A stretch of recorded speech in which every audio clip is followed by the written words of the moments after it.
So yeah, like I am in fact the that particular flavor where textures are a big thing to me, and I do not like stuff on my hands. Yeah. But so usually when I am doing my own dishes, I generally tend to have already cooked in such a way and pre-cleaned in such a way that it's not really an issue. Where it becomes an issue is when I am doing dishes where other people have cooked and they have cooked in the wrong way that has made for very bad dishes, very bad dish feeling textures. And it has in fact damaged my relationships with certain people. How does one cook in the wrong way? I feel like I need to know this in case we ever go on a weekend trip together. It is honestly, it's for me, it's just make a token effort to minimize the total number of pots and such that you're using. That is correct. That is factual. And also, like, pre-clean a little bit while you're cooking. You know, also like just a little bit off. Like use faucet and like just clean the basic things off of the item before you throw it into the sink, and don't like leave trash on it. Yep. And yes, Brett and I know exactly what you're talking about, because the time frame that I stopped washing the dishes and agreed to take on other chores does line up pretty uncannily with my marriage. There is nothing worse than when somebody has trash on their plate and then stacks another plate on top of it, and then you're doing the dishes and you just find this lovely surprise of like that is fucked up, grossed up plastic or things. Yeah. No. Well, the poll is live in the chat, so if you haven't voted yet, let us know if you like stuff on your hands on your stuff, or ew and no. Ew. Well, define stuff. No. I can't. Cereal, tea, every pot. Yeah, no. I have the personal thing of like, if you use extra, like more, you should really be able to cook a meal in 1 or 2 like pots or pans, not like 12. Just wash it in between using it for other things. You know what I mean? Because my father would use every pot in his kitchen. Knives up in the dishwasher is truly cursed. I have done the knives in the dishwasher, and then one of our friends came over to my house, was unloading the dishwasher to help me during a party, and went, "What the fuck is this, Heather?" And like waved a knife very threateningly. Oh, I'll put knives in the dishwasher, but I do point down like a normal person. Oh no! Apparently, actual cutting board knives. Ixnay in the dishwasher. Oh, sure. Yeah, if you got like I'm talking like steak knives. Yeah, no, I'm even honestly, I really don't. I usually just do, if I'm doing like, I'll do like butter knives in the dishwasher, but usually even steak knives I will just hand wash.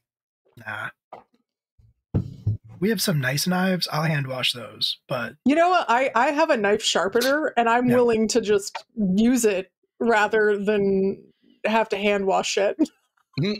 I'm gonna be honest.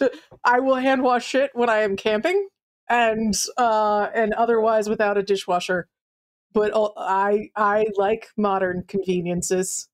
I wish to use them so that I don't have to put my hands in weird, gross water and food particles. It's just preference. A high-end dishwasher was the one appliance that I was like, we will spend money on that. Like, whatever thing can just destroy all of it and I don't have to touch any of it, that is what we need. The worst thing about ours is that it has a food catch and I have to clean that out once a month, but I can handle once a month, like, doing that. Can we talk about alternate utensil directions? Because it's how you get them more utensils in, like during the holidays, without them lining up and like the spoons hugging, and then the spoons don't get clean. Those poor lonely spoons. You know what? But if they hug while they're in the shower, you don't get the 360 spoon clean. And it needs it. What they do in the shower is their business. Heather. Well, hi everybody, incidentally, out there. in Chatland. This is what this is a tabletop RPG stream. Believe it or not.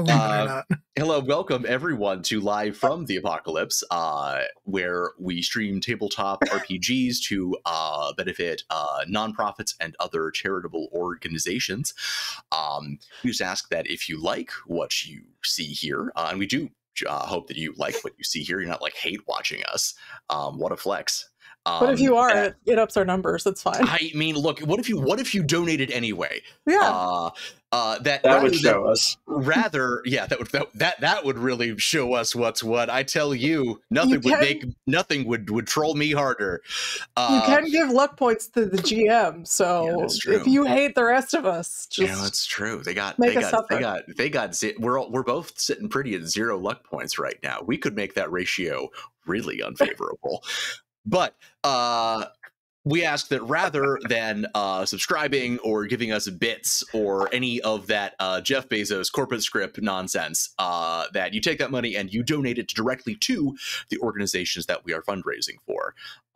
You might notice that actually now we have set things up through Twitch, so that there is, in place of the sub button, there is a donate button that you can use to donate directly to the cause that we are fundraising for. To our knowledge, there is no Amazonian fuckery going on there.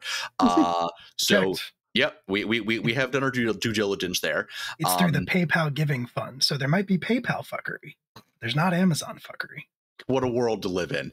But the cause that we are raising for is the Rainbow Railroad, a nonprofit operating in several countries that is helping people who are facing LGBTQ+ and other sex-based discrimination. I don't have the script in front of me, so I am flailing. I'm just going to move right on. Honestly, nailing it. I couldn't even tell. Introductions. Will, do you want to start us off going left to right in that way that we do? I'll do that. Hi. Hello, my name is Will. I am 17 years old tonight, and I play Julian Rue. This guy over here, he is an ex-Team Rocket member turned chef. He is helping out at the Esper Bay gym, or at least that's what he thought he was doing. And then he got roped into fighting Eldritch Abominations. We did that, and we won, and now he is just hanging out. Except now we're going to take down a big corporation, which I'm into. That's my shit. Probably more stuff to talk about at the end. We have some plugs and some things coming up. There's a social media handle there if that's your thing. If not, that's totally fine. It's been a long one. It's been a long day. It's been a long day. That's it for me.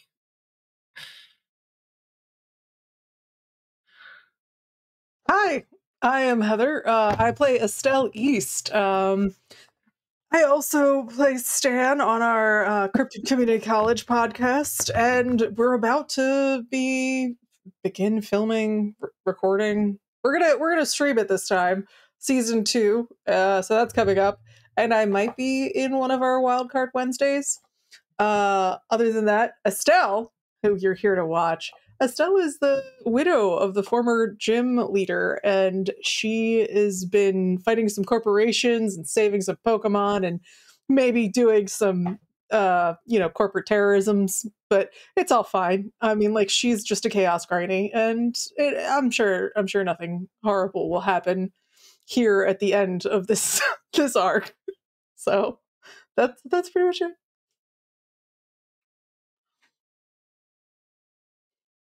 And hi, I am Liz. I will be playing Billy, our soft boy himbo gym leader, who helped defeat the Elder and is now showing up for the tournament after getting one of his best friends back in town, but losing his love, unfortunately.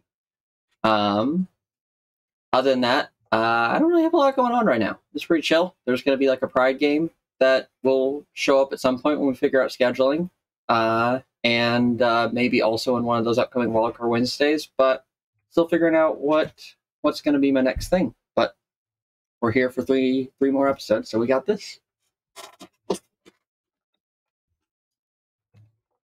And I guess that's me. It's me, Brendan. Hello. Hi, it's me. I'm the problem. I'm the game master. I make all the problems. I am the architect of misery and befuddlement. And I think that's all we're doing, because we're going to talk about plugs and stuff at the end. So that's me, I guess. Without further ado, we can jump into it. So it's been a couple of weeks since you guys saw the announcement of the upcoming Silphco Battle Tower tournament to be held over in Self City, over on the other side of the island from Esper Bay. So just sort of give me a picture of what you guys have been doing to prepare, or even indeed if you guys had come to a decision fully about who all was going to be entering. And also, what did you do with that, like, kaiju-sized Garbodor? Didn't we decide we were going to put it to work cleaning the beach? I thought we were gonna send it to somebody else, but yeah, we could send it, like, just Yeah, like, I feel like we shipped it to somebody, but I can't remember who. you know what? If we want, I think you were going to make it the professor's problem. That's what it was. Right. Okay, great. So then the professor has somehow convinced this giant Pokemon that it's best to just eat garbage coming out of the Silphco neighborhoods and facilities in order to keep our beautiful beaches clean. Consume and become greater for its garbage bouncing. Isn't that what it does? Like, it basically just gets bigger the more garbage it consumes. Yeah, it is. It's sort of Katamari Damacy meets Hedorah from Godzilla. Excellent. Then you know what? This is our perfect solution to the grossness that is Silphco. Flawless. When in doubt, Pokemon. Better living through Pokemon. Pretty sure that's actually Silphco's motto. Oh God. Yeah, I guess. I don't know. How are we preparing? Are we training together? Is that what's happening? Well, I guess the first question is, have you decided, are all three of you entering? What do you think you guys are going to do there? Julian is, for sure. Yeah, Billy is, for sure. Yeah, I think Estelle was the one questionable, was whether or not Estelle was going to actually enter the tournament, or if Estelle was going to provide moral support. I mean, doesn't it up our chances for a win for the gym if I do? Yeah, like, I mean, I can. Yeah. We don't have, like, if I stay in the crowd, does it act as our luck points, since we have that whole mechanic of support? Points? I know, that's why they're asking. So I know we used to have a mechanic of cheering, essentially. Yeah. Is that still active? We switched that to donation base, didn't we? Okay. Like, yeah. You had yeah. Then yeah, there's not really a plus for me to stay out, so I'm just gonna throw my old rickety bones into this tournament and continue the wrong age groupness that is my life.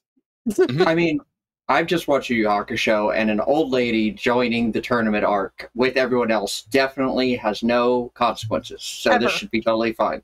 Yeah. I've already had several strokes / ghost attacks. It's fine. What are strokes if not ghost attacks? I'm recovered. I'm recovered, probably. It'll be fine. I'm pretty sure you've sent a waiver before we do the tournament anyway. It's all right. Probably. Yeah. Oh, yes, absolutely. There is no way that Silphco is letting you hold them liable for literally any goddamn thing that happens in this tournament. I mean, it can't be worse than the time they held me hostage in a hospital and let a doctor try to experiment on me. So legally speaking, that was a security contractor whom you cannot prove was working on Silphco's orders. Yes, I cannot. Oh, he was Pokerton too. Pokerton, fuck, I forgot. I have a question. How much time has passed? Speaking of training montages. So it's been about a couple weeks, I would say. Cool. The And old I think brain ghosts. Sorry. I just read the chat. Old brain ghosts. My question, so I think I know what Julian did, but I want to hear what Billy did first because I don't want us to do the same thing. I was thinking about it, and I actually think, especially with Charlie coming back into town and like Billy getting to see them, I think Billy actually spent a good amount of the time, or sorry, not Charlie, Rosie, other best friend, with Rosie coming back into town. Hands off. That's why I also had in backstory a fat best friend named Charlie. I'm now realizing probably why Brenda did not introduce them, because that would have been extra confusing. But yeah, with Rosie back in town, I think Billy spends a lot of the time, and everything else that like just happened, like he was already kind of like, he had his melancholy bit last time in kind of the absent time. I think this time he just kind of spends it like catching up with his friend and like playing with his Pokemon, and like there's definitely like some like growth, but it's more that kind of like growth through like calm and like getting to bond and stuff like that. I mean, Billy did just go through some shit, so you know. Yeah, I think it's that like, yeah, exactly. He's maybe just like some meditative training is what's on the docket. Yeah, spending the time with his Pokemon and like letting them kind of recover, because they're about to go through a whole bunch of fights after just coming out of a whole bunch of fights, and it's just that's kind of how he spends his time.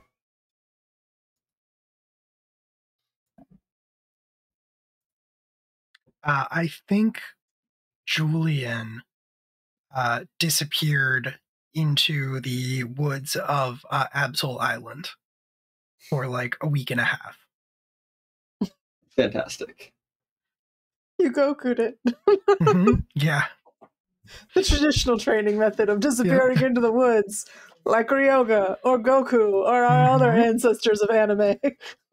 Our other ancestors of anime. Exactly. All right, and then, what is Estelle getting up to? Estelle's training is making trouble for corporations, which is fitting because I use my trainer things for tactics. So she's been continuing to coordinate the legal and legislative like troubles for Silphco, and starting to get like more movement behind the locals, you know, indicating that they want protections on their way of life and their traditions and their areas. Like, you know, photos were released of what they did to the old graveyard where many people's like beloved ancestors are buried, and it's been a bit of a whirlwind couple of weeks for Silphco. And although at least in case of the graveyard, it is worth noting that as far as you've been able to tell, Kaz Grabbins was as good as his word and did work to get the place cleaned up again. Oh, I know that, but it's still the fact that they're using it as a tourist site. That's where people's families are buried for generations on this place. So she's just basically utilizing. Sounds like a problem for people who can die. Yeah, she's using it as a more of a campaign for. I'm not gonna say it's a smear campaign, but it's a revealing the shittiness of Silphco campaign. So that has been her last couple of weeks working with everybody, and she has been actually utilizing her Pokemon a lot in different ways. You know, there have been a couple instances where power has just randomly gone down at some locations for reasons nobody knows, and maybe that has something to do with some dark pulses. And like, so, you know, Estelle being Estelle, and also in between that, trying to get the insurance on all the damage to the actual gym, and you know, her house that was destroyed. I thought you were going to say acts of petty vandalism. I mean, they are sort of acts of petty vandalism. I think it can be defined as an act of petty vandalism when you dark pulse an entire, power connection to a building of Silph Coast. But it can also be a great way to get around security. It isn't just the stealth spray painting "smell you later" on the Silph signs. There might have been some sludge bombs by Haunter, so some licking. It's just a lot of Haunter going on, and also some Mr. Mime every once in a while. I will be honest. Neither sludge bombing nor licking by Haunter are things that I feel like I want to experience, nor really anything involving Mr. Mime. I mean, the texture thing for tongues just does make the entire lick experience like let's not do that. Like, just Pokemon breath. Like, you can't imagine the treats smell much better than dogs' breath after you give them a treat. And I have 2 dogs. I don't need any of that. Thanks. Remember when they introduced Lickitung? What a mistake that was. What, in the very first game? Yeah. There's so many giant tongued Pokemon, and I don't understand. Was it hard to get in the game, though? Because I remember watching the anime and being like, what the fuck is that thing? Oh, yeah. It was super hard to get in the first game, and not at all good. Yeah, no, of course not. I'm not going to tell you where my brain went. I mean, all of our brains went there. No, we were... Did anybody watch Pass or Smash with Markiplier, where he just went through all of the Pokemon? Yeah. Mm-hmm. There were some disturbing. Okay, I'm getting a lot of yeses, and I'm very concerned about it. There were a lot of hesitant. I'm moving on. I'm moving on from this conversation. I've let this go on too long. What have I done? All right, Billy. So you are mostly meditating with your Pokemon, with Aster, with Shiloh, with Tum-Tum, with Chingling, and Rosie comes out to join you periodically. So not every day, but some days. Mostly bringing her Wooloo out there, and she's tried meditating, but mostly she ends up just like taking a nap and using Wooloo as a pillow. Yeah, not really her speed. Yeah. No, absolutely not. No, I absolutely see you, yes. No, I'm 100% absolutely not. It's for charity, Brendan. I will absolutely do that. It'll be okay. wrong. You know what? I want to see the $200 first. Listen, you heard it here first, folks. Raise money for charity. Make me debase myself. I mean, I just feel like everyone I've watched do a video on that is just they're learning things about themselves. Like when they're like, Smash? Like, just the questioning of your very soul that occurs. Oh my God, I have to get this back on track so badly. So, Billy. It is on one of these days. Pass. Good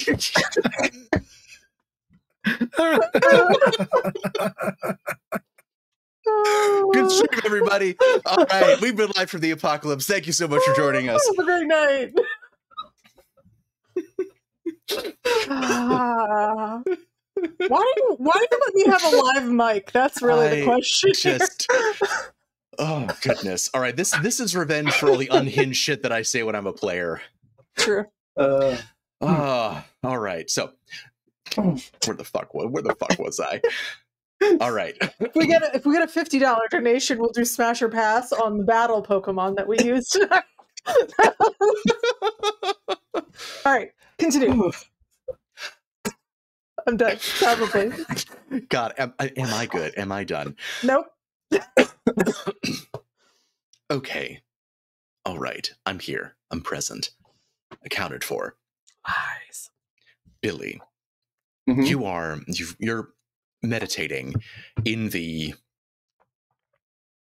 backfield, sort of feeling the afternoon sun slowly lengthen the shadows from the old modular buildings emblazoned with your grandmother's unit insignia. And you hear distantly, almost, in a way that when you're meditating, you're not dissociated. You're alert to your surroundings, but you're generally focused on something else. You've gotten pretty good at meditating, whether you liked to or not, from your sessions working with the Esper and Franz. You perceive these footsteps crunching on the gravel behind you, and you initially think that it's Rosie, coming out to see how you're doing. But it's only when they start to get closer that you realize that they're definitely heavier than Rosie's. My eyes and turn around to look. And standing behind you, sort of wreathed by the sinking orange glow of the sun, is Greg. Hey, how you doing, kiddo? I think Billy just kind of stands up, kind of slowly. Before you start to stand up, but before you get all the way up, Greg actually just sort of approaches you and instead just sort of joins you cross-legged on the ground. I'm doing okay. Yeah. That's good. Yeah, Justin, fucking grip it, thank baby. you. Okay, thank you so much for the donation, down, Heather. Yeah, dude, crack one for the big boy. Not that we don't appreciate it, but now I see your agenda. You're muted. Your muted agenda. I need Billy to be okay, all right? They're gonna fight first. I need that. Soft boy must be safe. Also, we're like only $175 from Brendan's complete and total horror, so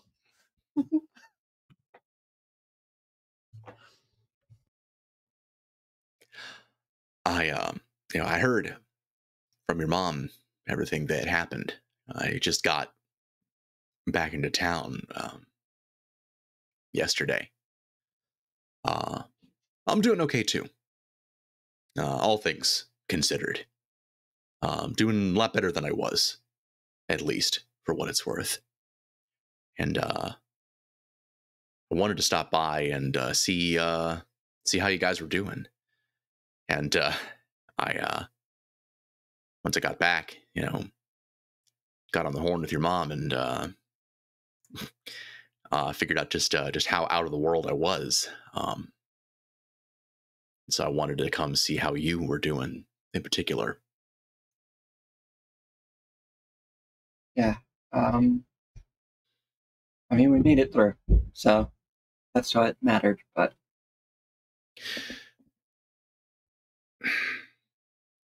Billy, I know this isn't gonna sound like it's means a lot now, but if I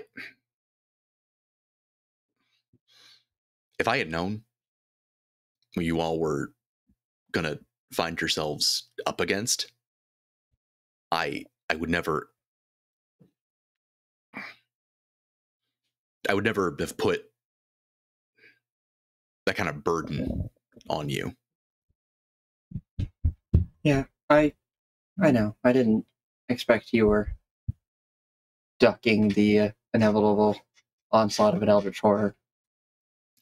It funnily enough wasn't at the most forefront of my mind at the time. And I appreciate you stepping up the way that you did. I really do. And I think the whole town does, really. Even if not all of them will say it to you directly. But at the same time, I think it's only fair that I acknowledge that I don't know that it was completely fair of me to have asked that of you in the first place. I needed to get away for my health. But now that I'm doing better, I think it's only fair that I ask what it is that you want.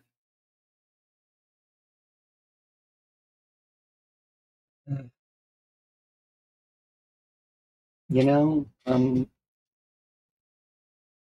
not sure I could have told you that long ago, but I think now I just want the town to be okay.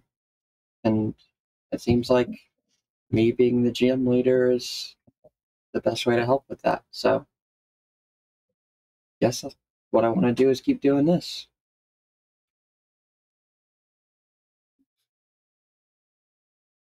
I'm glad to hear that. In that case, I just want you to know that I'm going to be around at least for a while, and even after that, I'm only ever a phone call away. Not that I don't think you can handle yourself. I think you've proven that so many times over at this point. But being a gym leader can be a little crazy sometimes. And if you need to talk to somebody who's been there, I'm around. Yeah. Appreciate it. I will, getting himself kind of creakily to his feet, I will leave you to it. Got a big few days coming up here, and I guess I'll see you at the tournament, champ. Yeah, guess so. And he will walk back off towards the Baker farm.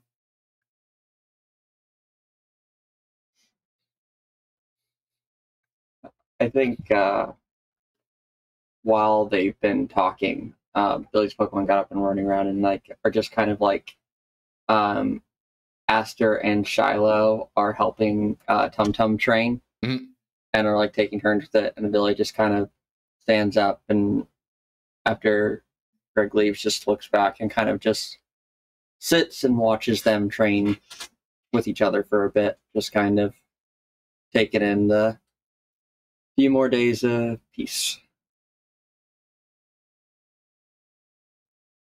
Panning over across the water in evening to Absol Island. Deep in the woods, the wind sort of blowing through the leaves, gently sort of clacking sort of the old circuit boards and bits of electronics against the wire-wrapped torii gates that dot the island. Now seemingly not serving a purpose with the threat of the missing numbers gone, but old superstitions die hard. Julian, so what does your training look like? I think what we would see, I think what the audience would see is just Julian. I think he has we're in end game, so all of the fan service is totally fine. So he has a shirt off, of course, yeah, and is just running through the woods, at a breakneck pace. And that red R that he has tattooed over his chest is fully visible for the first time in a very long time. And he, just running through the trees, leaping over obstacles, ducking under branches. And I think Brunois is running alongside him, kind of doing exactly the same thing. And I imagine every so often as we see it, an attack will sort of shoot out of the woods somewhere around them, as I think Julian has enlisted Billy's extended family into helping him train, and whether or not they are doing this just because he is an intruder running across their island and they just can't quite hit him, or whether or not they are doing this because he asked them to and they're just being helpful, is up to you, Brendan. Yes, I think you managed to duck aside all of these various attacks, and you finally skid to a halt coming out of the woods onto this rocky outcropping on the edge of the island, fully expecting, maybe even hoping a little bit, to duck or deflect an attack from the old lighthouse keeper that you expect to find here. Mm-hmm. But when you emerge from the woods, you do see Willem, but he is sat down in front of a campfire that he has built in front of the lighthouse, and he is boiling something in a pot that smells quite good. Can I roll cooking to identify what it is before I even get over there? Sure. Make a perception cooking check. Yeah. It's only a 3. It smells pretty good. You definitely get sort of a strong note of sweet potato, but not much besides that. Maybe a bit of tomato. All right. I will approach for sure. And yeah, I'll approach and just kind of, I think, sit down, or at least stand there, say, "What's in the pot, old man?"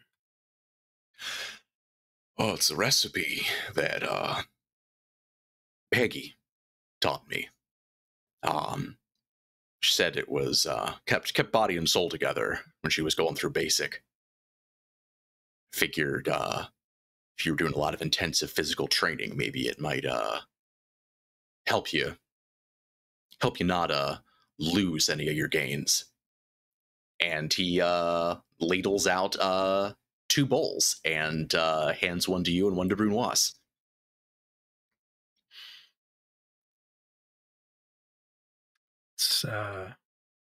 Thank you. I appreciate that. She sounds like quite a woman. She certainly was.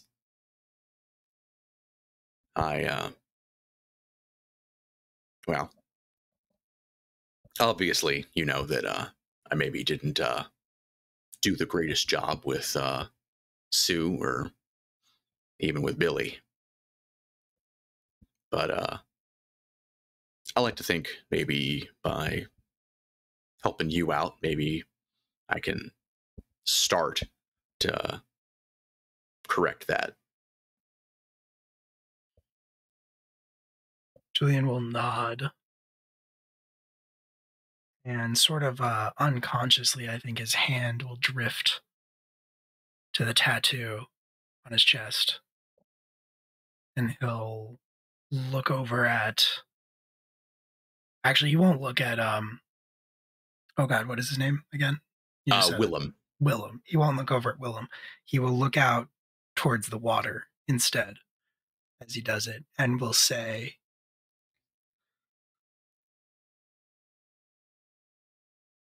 You know, it's never too late.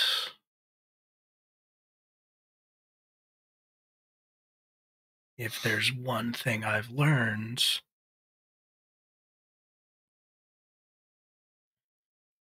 it's that we're the only people who can decide it's too late.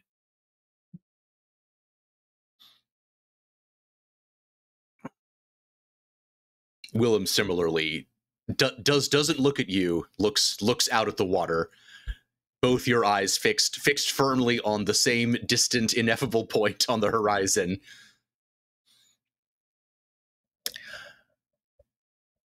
I suppose maybe that's true.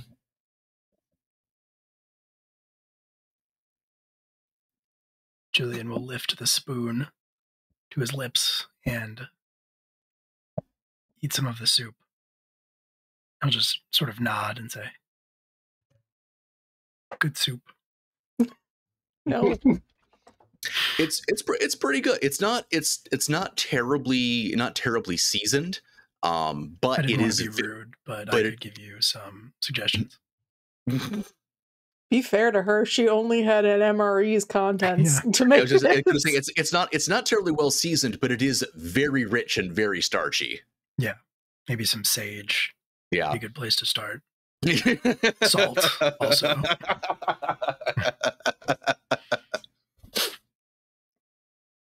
Well, I suppose if my dead wife's cooking isn't to your taste, maybe this will be. And as he reaches behind him and hands over an old, weather-beaten, slightly water-damaged copy that of a book that just says Surge Battalion Tactics Training Manual.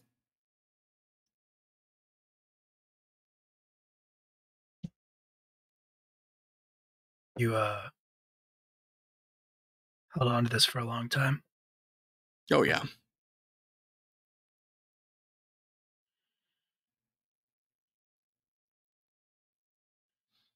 Well, he will reach out for the book and say, "I guess let's see just how tough they really were." Maybe we freeze frame on him taking the book, backlit by the sunset. Yeah, it becomes that kind of like water. really like sepia tone shot. Yeah.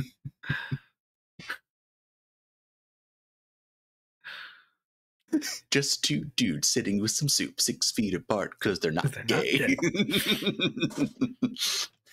You don't know that Julian's not gay. I was just implying not to get those two not together. I'm not implying anything. But as the sun sets, It's always the fear of being too close to another man that says hetero to you. Yeah.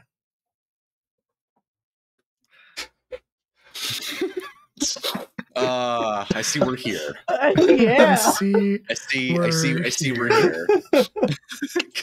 Quiet in the middle of the woods. This is our channel. Like, what are you talking about? Have you been on our Discord? Have you been on our Discord? Have you seen the memes? All right. I am terminally on our Discord. It's a problem. With that plug. Join the Discord. Join our Discord. Enjoy the memes. All right. As the sun sets, we pan back over to the island, up to the road leading up to Clifftown, and an old truck that is going down the road at a steady clip, not speeding. That would be suspicious, but a perfectly reasonable speed. I'll just act confused if we get pulled over. It's fine. And inside, Mr. Mime is driving, naturally. And in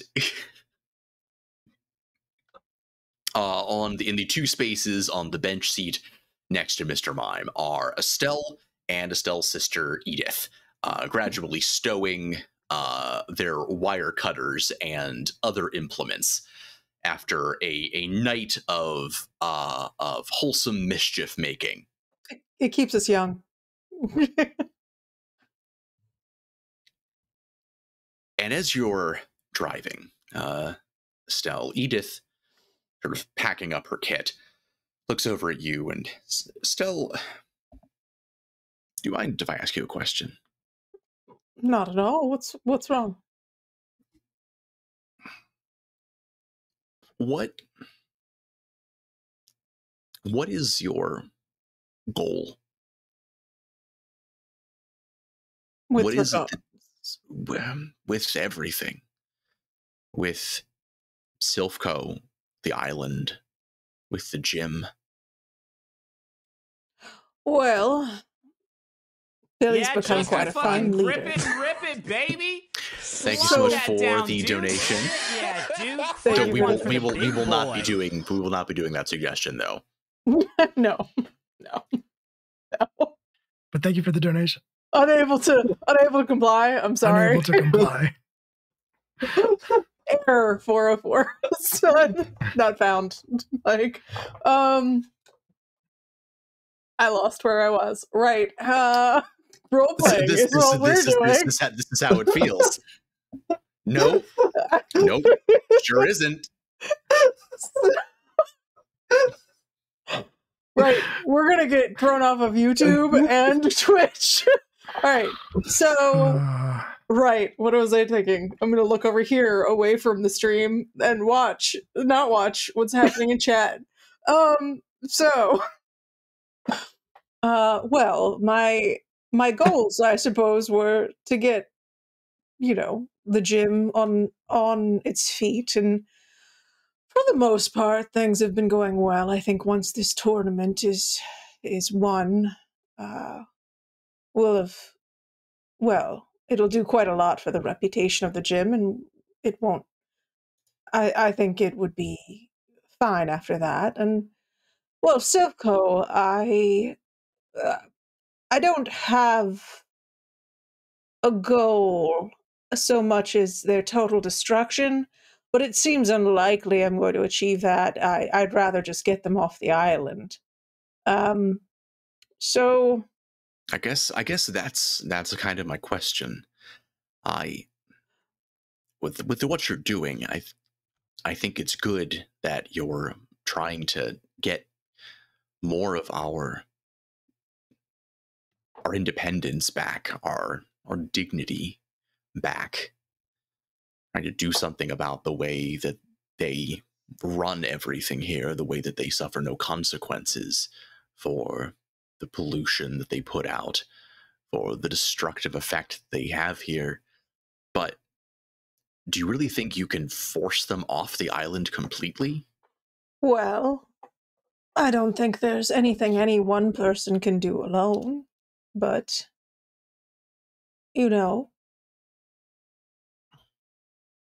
we're all just drops in the ocean. But oceans are just a whole lot of drops. And, a wave can knock a building down, and a wave can knock a person down. And I really feel that what happened here on the island is that they sold things that are precious for far too cheap. And they did it for a quick fix. Silphco came in and said, well, we have money and we're going to bring jobs and new people to the island. And they did all those things, but nobody really saw the full cost until the beaches started bringing up all the trash, and we realized the election wasn't exactly going the way the voters wanted it to anymore. And we realized that the Pokemon were disappearing, and some of our landmarks were being turned into tourist attractions or garbage dumps. And the problem with building anything that lasts and that is good and solid and worthwhile is that it takes time and dedication. And I think our mayor and the council at the time wanted a quick fix. And now, in order to undo it, it's going to take time and dedication. And I have dedication, but I'm trying to make sure that there are other people with more time who'll come after me. And as you pull up to your sister's house and let her out, before she closes the door, just looks back at you and says, "All right, Estelle, I trust you. I believe you. But from one sister to another, I worry that you're using a goal so large, a goal that you know you'll never be able to achieve in your lifetime, to avoid facing what's happened in your life." And at that point, she is going to shut the door and walk into her house.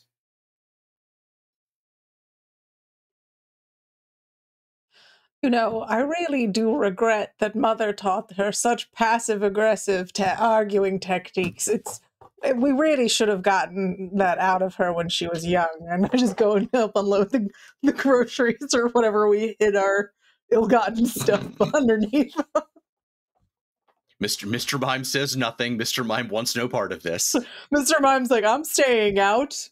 I have learned over time to stay out of shit with you and your sisters. I'm not touching that." But yeah, we are. I think the thing is, yeah, I guess that's it for Estelle, because that's a heck of a bomb ender for the conversation, and she's just gonna be like grumpy about it for a while. How dare you call me on my own avoidance bullshit? I'm not avoiding my grief in order to saving the world in order to ignore my own grief is an entirely valid form of coping mechanism, and even if it's not, at least I'm doing some good. Mr. Mime continues to say nothing. Yeah, much as Mr. Mime never says anything. But in this, Mr. Mime never says anything, but as whether or not Estelle is having this conversation out loud or just in her head, Mr. Mime is even more so than usual not saying anything. Like, just like puts on Mime's like headphones, like Reading a magazine. But with like the side eye of like.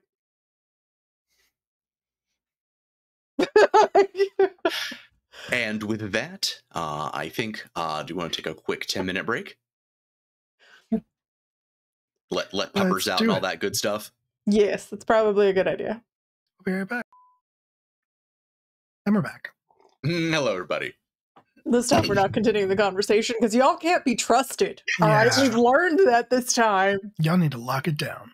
You need to. We're not gonna make any charity money on YouTube videos now because of all of you.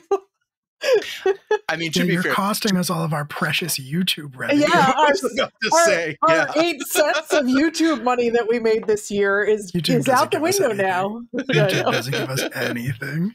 I know that, and you don't know that. You know that, but they didn't know that. We could have held them in line because we could have said, "You're denying the children." Bold of you to assume that there is. Bold of you. No fam said sorry. But say bold of you to assume that there is anything that we could say that would bring our chat into line. That is. I was raised Catholic. I know how to lay on guilt. There's Irish Catholic in these bloodlines, man. We could. I was also raised. I was also raised Irish Catholic, and I'm living proof that sometimes guilt doesn't work. It's true. Also, I can vouch for at least one of the culprits has just taken the energy from chat into my Discord messages. Oh, great. It's still happening. That's fine. Thank you for absorbing that. I will say, I think at this point we should technically have two luck points in the pool from our donations. That is a good point. You're right. Also, Justin, get out of Liz's Discord DMs.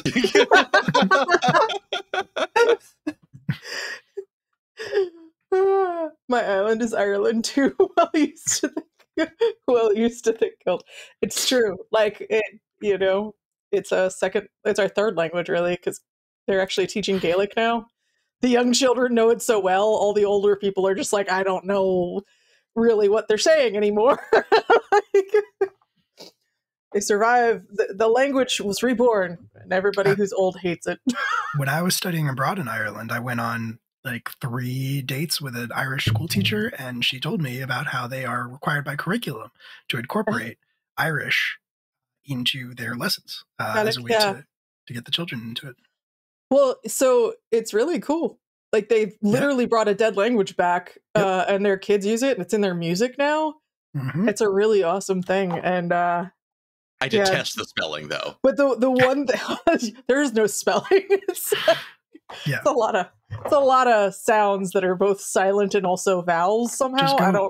I don't think any of us who use English as a primary language can throw stones in that glass house. You know, fair enough. Yeah, it's true. And on that note, so having made your preparations, the appointed hour after Welsh. We get Scots back after Welsh because Welsh is a higher difficulty, so then the Scots will be shamed into it. It'll be fine. Continue. We approach the hour of the tournament arrives, and you all assemble and start making your way over to Sylph City. It is a far cry from the ghost town that it was the last time that you are here. You would never know from the way that people are bustling about their everyday lives as if nothing had happened, that a goodly portion of them had been swallowed up into some sort of parallel hell dimension barely a month previously.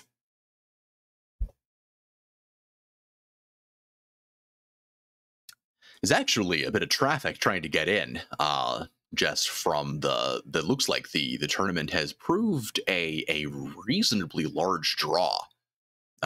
Looks like you can see even, it looks like there's a good number of good bit of foot traffic and a good number of cars coming from the direction of the harbor.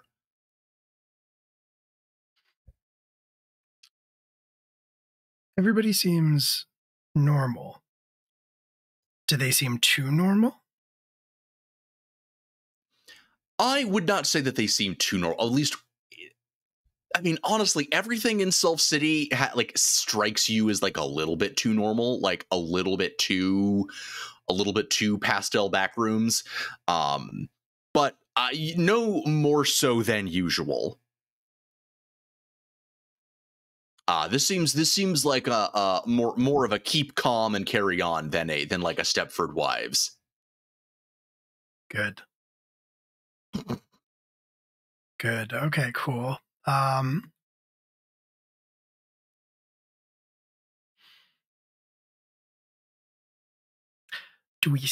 is the battle tower is in Sylph City? It is, yes. Okay. I feel like we went there once. So to meet Kaz. You have been adjacent to the battle tower. You have been on the same campus as the battle tower. So there's only like a 75% chance I've, lined it with explosives somewhere. It's fine. Yeah, I don't know. How good is Estelle's memory these days? Post-stroke, there's just some missing spots. It'll be fine. Mr. Mime frantically going back through old notebooks, trying to decipher the coded messages. Oh, wait. Okay, so before we go any further, the other thing that always happens with the tournament arc is everybody's clothes change. Mm-hmm. Everybody's singular outfit is different. We do not have the art budget for that. No, it's fun though. It's fine. It's only for these 3 episodes anyway. I mean, to be fair, it doesn't really like reflect. Like all of Billy's Pokemon are different now, so. Oh, bless you. You again. Thrice blessed. You art. I laugh like a man and I sneeze like a mouse, and that's just my life. So here we are. I think Julian, I'm going to do this on the fly real quick. I didn't really think about this. I think Julian is dressed more casually for this tournament. So I will say that he is wearing, fine, we'll go for it. He's wearing a Team Rocket gym cut. Ooh. We're going to make it canon. He's wearing a Team Rocket gym cut. He is wearing So he's just flashing the R? Yeah. Okay. I mean, yes, he is just flashing the R, we'll say. But okay. I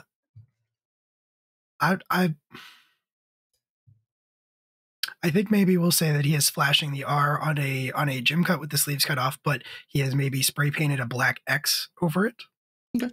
As a statement. It wouldn't be the craziest thing. I think it wouldn't be the craziest thing. I think even if you worked, I'm gonna say as canon that like it's one of those things where even if you see someone openly displaying the Rocket logo, chances like there is an equal chance that they are just like some bicycle gang member that is like trying to make themselves look tough, 100%. Absolutely. And I think he is wearing like gym shorts. He looks like he came here to be like be active, basically. Mm-hmm.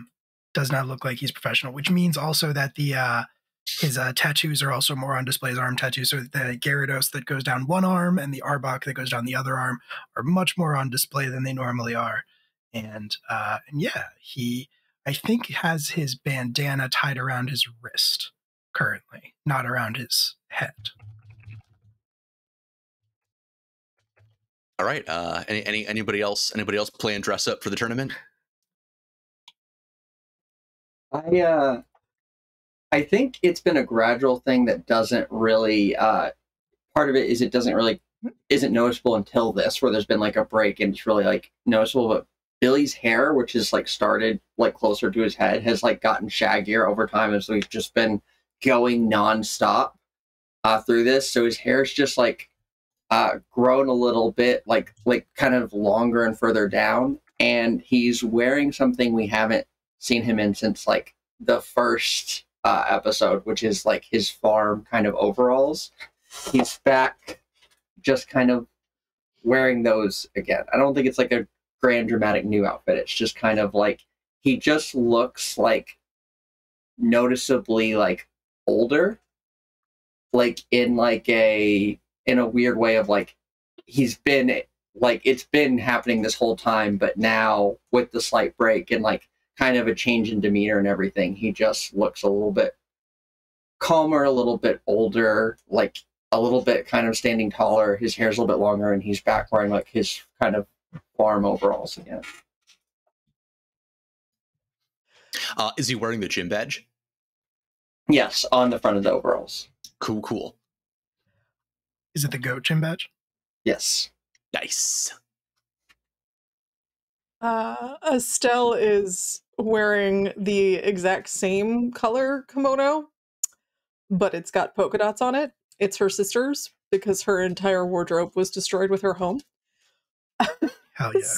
And she has. Does it match Dottler? Does Dottler just look like a backpack on the back of the kimono? It does. So it's the same color, but it's got polka dots. But then Dottler's got the same pattern of polka dots, so it's a little bit like she just wore polka dotted backpack with her polka dotted kimono. So she also has the gym badge, but I think it's just hanging from maybe a chain around her waist.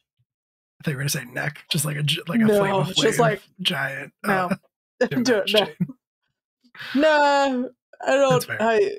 It's it's all good. Nah. So, and Mr. Mime is also wearing a leather jacket with the arms cut off and sunglasses. Incredible. And Haunter has those springy googly ear things on. Just No. he wanted to be involved. Hunter got his tongue pierced. Yes, he just I was, wanted to be involved. It's fine. see, here I was thinking it was like Haunter like dragging like an entire cart of vuvuzelas behind him. Oh boy, So, yeah. That's a timely reference. And when Mr. Mime sees you, for a brief moment he looks offended, like, how dare you wear the same thing as me? Wait, who, me? Like, yeah, you guys just look at each other, and Mr. Mime just looks like, I'm not wearing a leather jacket. I'm just wearing a t-shirt with the sleeves. I'm wearing this. oh, you're exact wearing thing. a t-shirt. Oh, Yeah, okay. I said gym Yeah. cut, which Oh. it probably sounded like jacket. Yeah. Yeah. But yeah, so, well, then Mr. Ryan looks better than you. So there we go. Indisputably. Indisputably. There you go. That's it.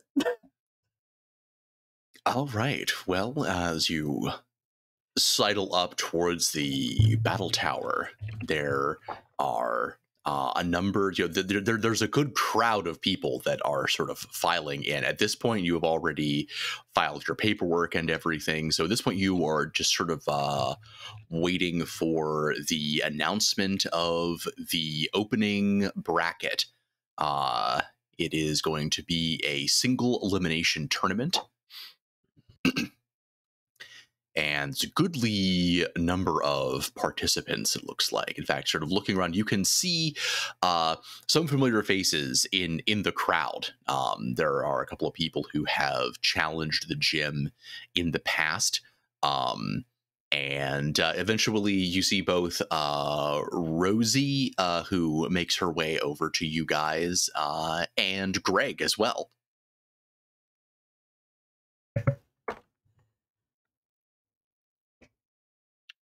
Hugs for everyone. Mm-hmm. Craig is the former gym leader that we keep joking is dead. At which point, yeah, so Charlie also comes over and is like, "Hey, everybody!" And then he sees Greg and gets very pale, and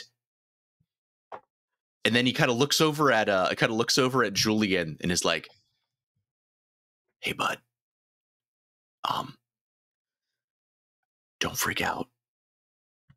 But I think I might have just developed psychic abilities.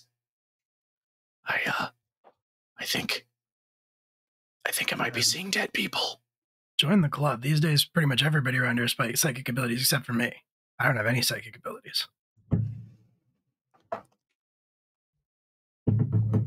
Julian, you're a trainer at a psychic gym. You can't tell people that.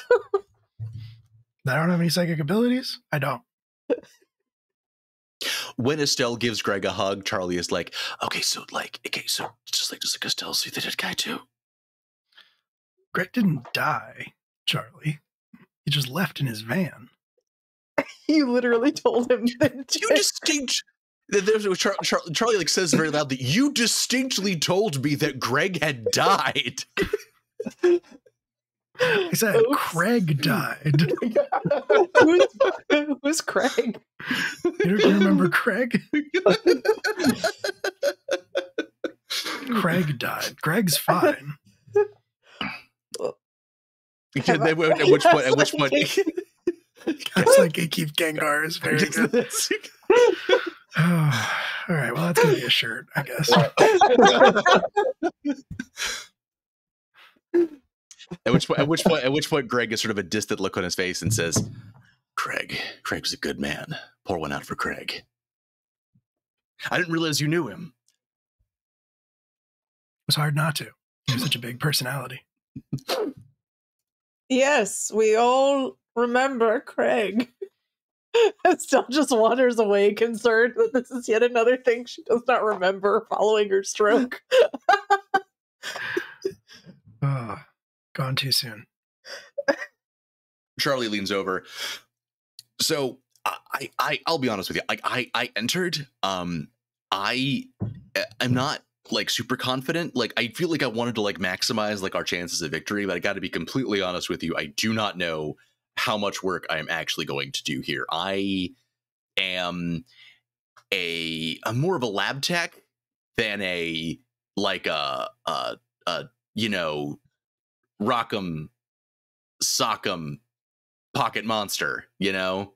Yeah. No, it's all right, buddy. You gotta have the people who are gonna go to the finals of the tournament, and then you gotta have the friends of those people who get knocked out super early.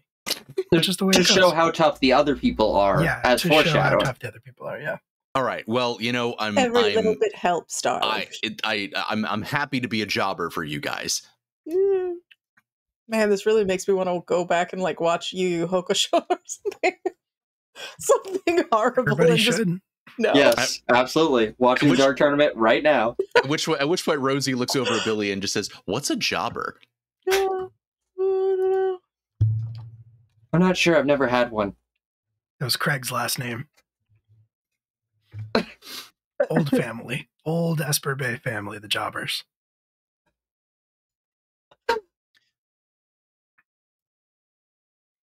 I'll say, Billy. For those that don't know, a jobber is a wrestler whose job is to take the fall. Heather, you think our demographic doesn't watch I don't wrestling? know. I don't know. I wouldn't have known like 5 years ago. So That's extremely fair. all right. I'm gonna say, Billy and Julian. Both of you guys give me I'm gonna say a heart check.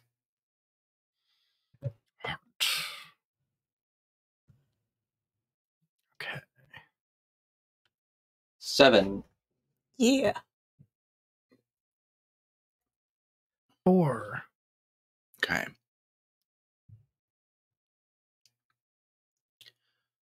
Julian, you are sort of, chatting with people, but also kind of like looking the crowd, trying to kind of like scope out who you think sort of like the tough competition is going to be. Trying to size everybody up. And you briefly notice somebody staring at you from the other side of the crowd. It is hard to make out any features, but they're about your height. Kind of a slim build, and their features are concealed by a large hoodie, and their hood is pulled close, so you can even just barely make out the shadows of their face. And just they don't seem to have anybody around them. The crowd is almost moving to either side of them, but their gaze seems affixed on you. Does somebody walk between us, and then when they pass to the other side, they're gone? How did you know? I had a feeling.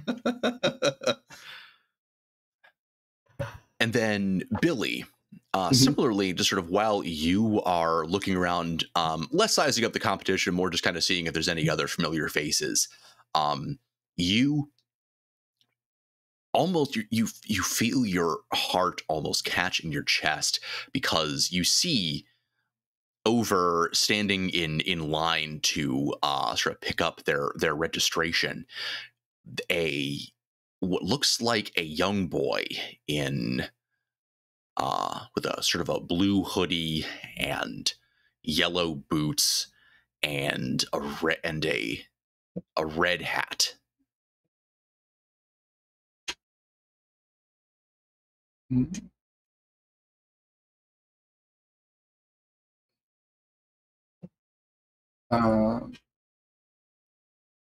I should recognize that description. My brain is that the missing number guy? Did he look like that? Yes, correct. Yeah, that's what I thought. But he wasn't just a missing number guy. Well, he wasn't. That wasn't Jack's description, right? Nope. He just also took Jack's face. Mm-hmm. I thought he was. Okay. No. He at one point he wore Jack's face, but got it. Is shifting the appearance. But is he just standing in line? I think I'm gonna go walk up to him.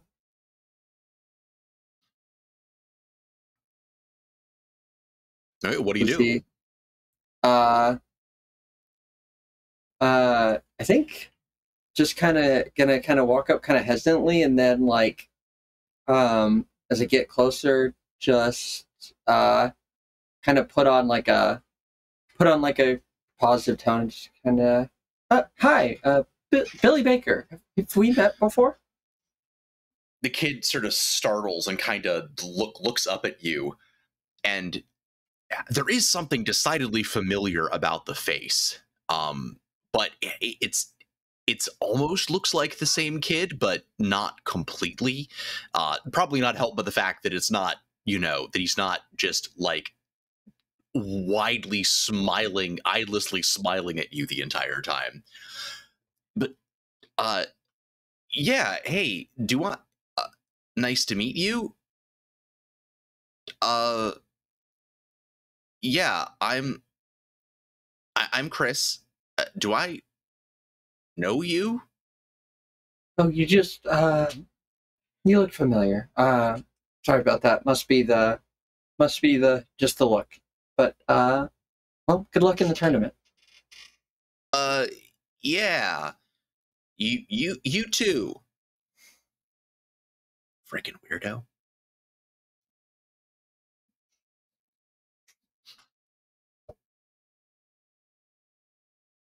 Yeah, I just walk back to the others, just kind of trying to shake it off a little bit. Is that who I think it is? Doesn't seem to be. Does look like him though. Well, less creepy, but same outfit. Was he perhaps changed by the missing number, the other dimension, when the people that came back? I didn't think anyone who was part of that got to come back. I thought most of the town was gone at one point. Am I wrong? But not any of the people who were inside of the missing number, at least not so far. Gotcha. Do. And for after that conversation, until something major happens, Billy's going to seem very distracted and is going to be just scanning the crowd. Oh no. Because now that idea is kind of in his head that they're is there anyone else who might have come back who was part of that? Don't break my heart. It's not nice to make me feel feelings.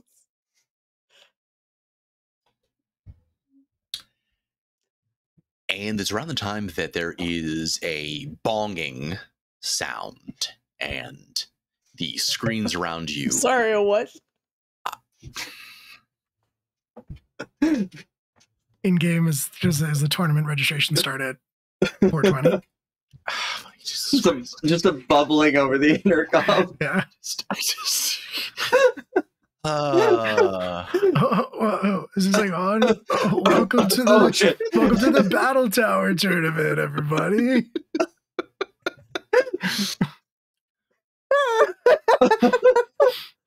I don't. The intro to Dr. Great Thumb plays over the loudspeakers. I set him up, I suppose. Goodness. I see. We're all there tonight, I see. Goodness. I could have let it pass. It's my fault. Honestly, no. We're all there tonight, it seems. I think we've established that stoner announcer is canon. Let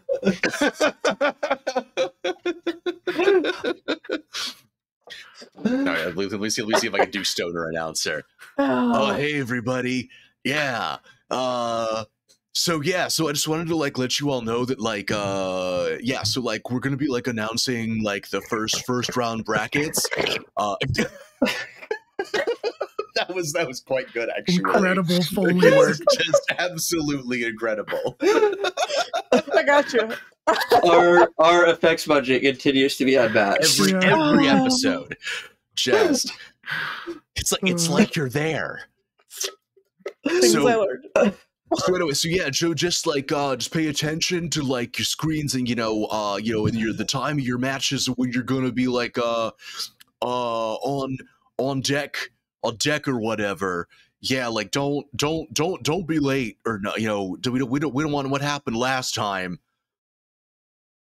Yeah. Anyway, yeah. Oh, hey, I'm Chet. I'm gonna be your announcer. Welcome, trainers, to the Silphco Open Battle Tower tournament. I feel like this is the son of the CEO or something. May the best. Yeah. This is Chet Sylph. Chet Sylph, that's right. Chet Sylph, and I'm here. I'm you're gonna be your announcer for the whatever year annual this is, Battle Tower City Tournament Grand Prix. May the best Pokemon, or I guess maybe the trainer that's telling him what to do, or you know, some combination of the above, win. Oh, by the way, it's going to be like teams of 3 for everybody. 3 Pokemon each. No more, no less. That's what everybody's got to be doing. I feel like that was on your registration form, but I feel like I should probably let that know just in case, like, I don't know, anybody in charge hadn't, like, explicitly told you that or anything. You know what? I like this guy. I didn't think I would, but I do. And surely enough, the first round brackets begin appearing on the screens around you. And surely enough, you see that starting soon, we have more or less in back-to-back matches. Conveniently enough, nobody is going simultaneously. Just weird, wild coinky dink. That we have Billy's first round opponent and Julian's first round opponent. And Billy's first round opponent is listed as Brett, and Julian's first round opponent is listed as Kaz Grabbins. Amazing. And is it Brett Sylph, Chet's brother? It is not. It is not. Or I'm sorry, not Brett. Bryce. Bryce is what I meant to say. Bryce. Okay. Yes, not Brett. Bryce. My apologies. You got me screwed up with doing Chet. Bryce Sylph could also be Chet's brother. It sounds very. Let me know if you need me any more sound effects. Well, I feel like you'll know. I feel like you'll know when I'm doing the voice. Amazing. Julian like rubs his hands together and looks around eagerly for Kaz. I was gonna say I realized now that it seems kind of weird that Kaz Grabbins gets a last name and Bryce doesn't, but it's because I realized, you know, it from the very beginning of this game, from session 1, I never actually bothered to give Bryce a last name.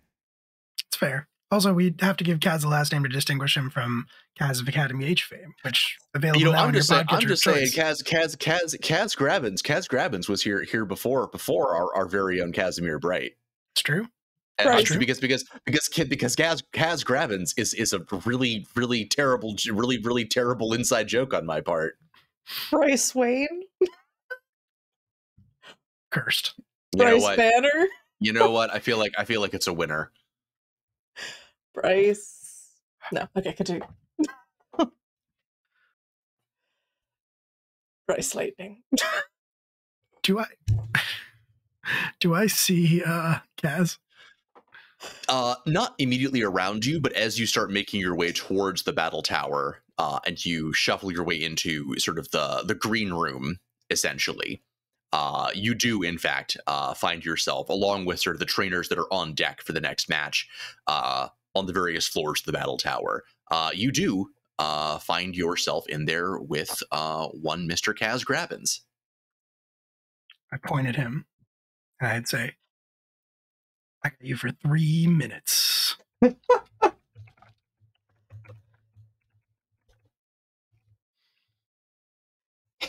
and which Kaz looks over you and he says, I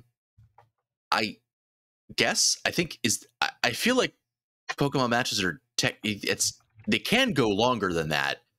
Well, they won't, is my point. Okay. Oh, okay. No, I see. Okay, I see what you're doing. It's a trash talk thing that you're doing. All right, cool. Well, I'm gonna beat you. Oh, Kaz. Oh, how the Kaz has fallen. I really want to cheer for him just because I feel bad. Not wrong. Kaz actually does come over to you and says, actually, I do actually have one kind of weird request for you. You don't have to abide. You don't have to abide by this. This is just a request from one Pokemon trainer to another. You're Fennekin, or is it a Fennekin ad or what is it? I'm trying to remember out of character. Was it Brazian? Brazian? Yeah. Brazen? Brazen. I think it's probably Brazen. Brazen, actually. Brazen, yeah. You're Brazen. I know that neither you nor your Brazen were real happy with how our last match turned out. And I'll be honest, my both me and my Lampent have kind of some feelings about that as well. I was gonna suggest that when the time comes that we let our Brazen and our Lampent settle that score finally. Sounds good to me. That's it. Just I know that I know you weren't too happy with the way that I called that fight at the end, and honestly, I'm not real happy about it either. It just came down to the fact that my Lampent, which you now see sort of like hovering over Kaz's shoulder, even sort of being like near Julian, you see the flame sort of like burning a little bit brighter. And you know how fire types get. I'll let when Lampin is there, Julian will pull out the Yaki's Pokeball and let her out. And so like Brazen materializes basically at his side, and he looks down at her and like nods his head over at Lampin and says, "What do you say? You want a rematch?" And I think she like nods decisively. All right. Sounds good to me. And then you both stand there for kind of an awkwardly long second. All right, well, I guess we'll see each other when we do the thing. Yeah. Can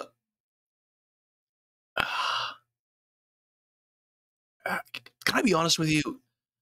I get, I don't know. Is it? I feel like things are really awkward between us.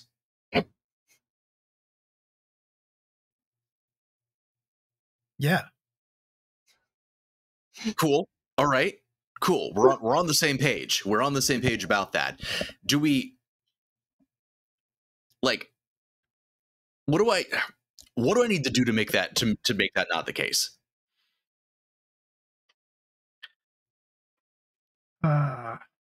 All right, guys, listen. You suck. You suck less than I thought you did at first. Or maybe you got better. I don't know.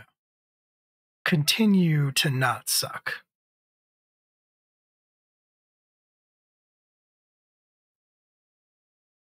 Yeah, fair enough.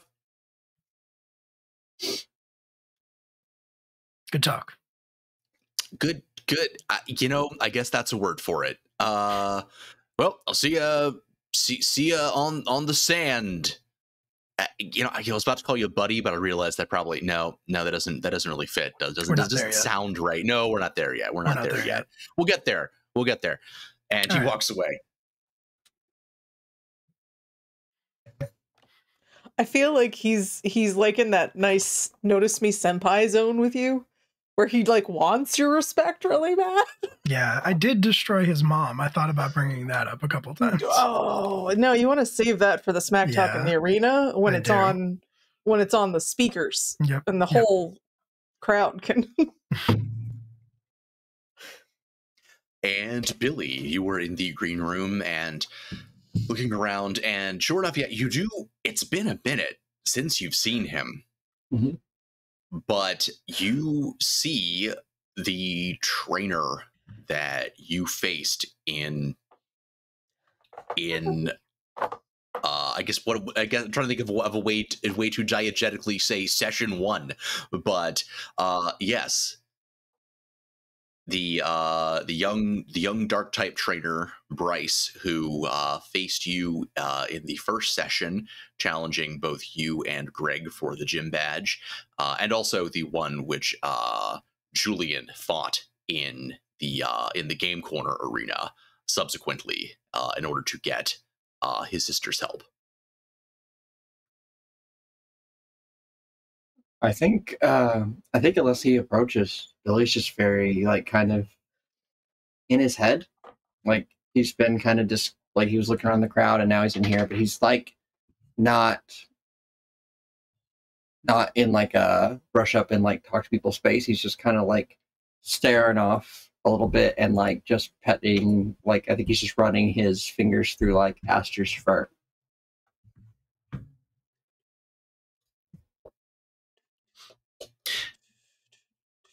Bryce does not directly approach you, but you do notice him glancing over at you repeatedly. In certain moments, he seems kind of nervous.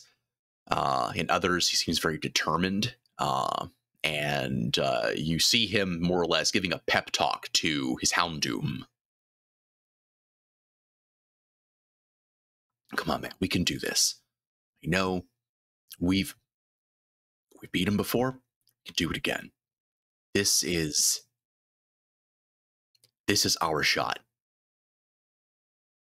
This is our shot to finally break through, to break out of this goddamn town. For real this time. I promise you, we're going all the way to the top.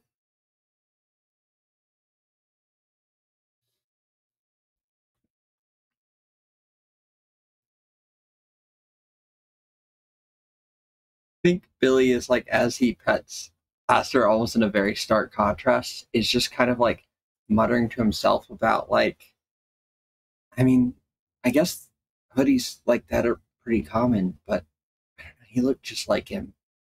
His smile was different though.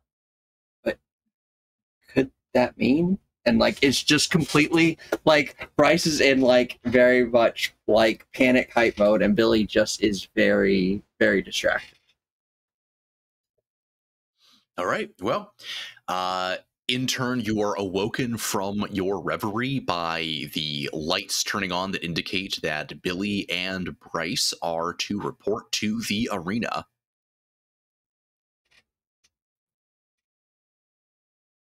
And yeah, I think that kind of like shocked him out of it, and he just kind of like shakes his head off, stands up, and heads out.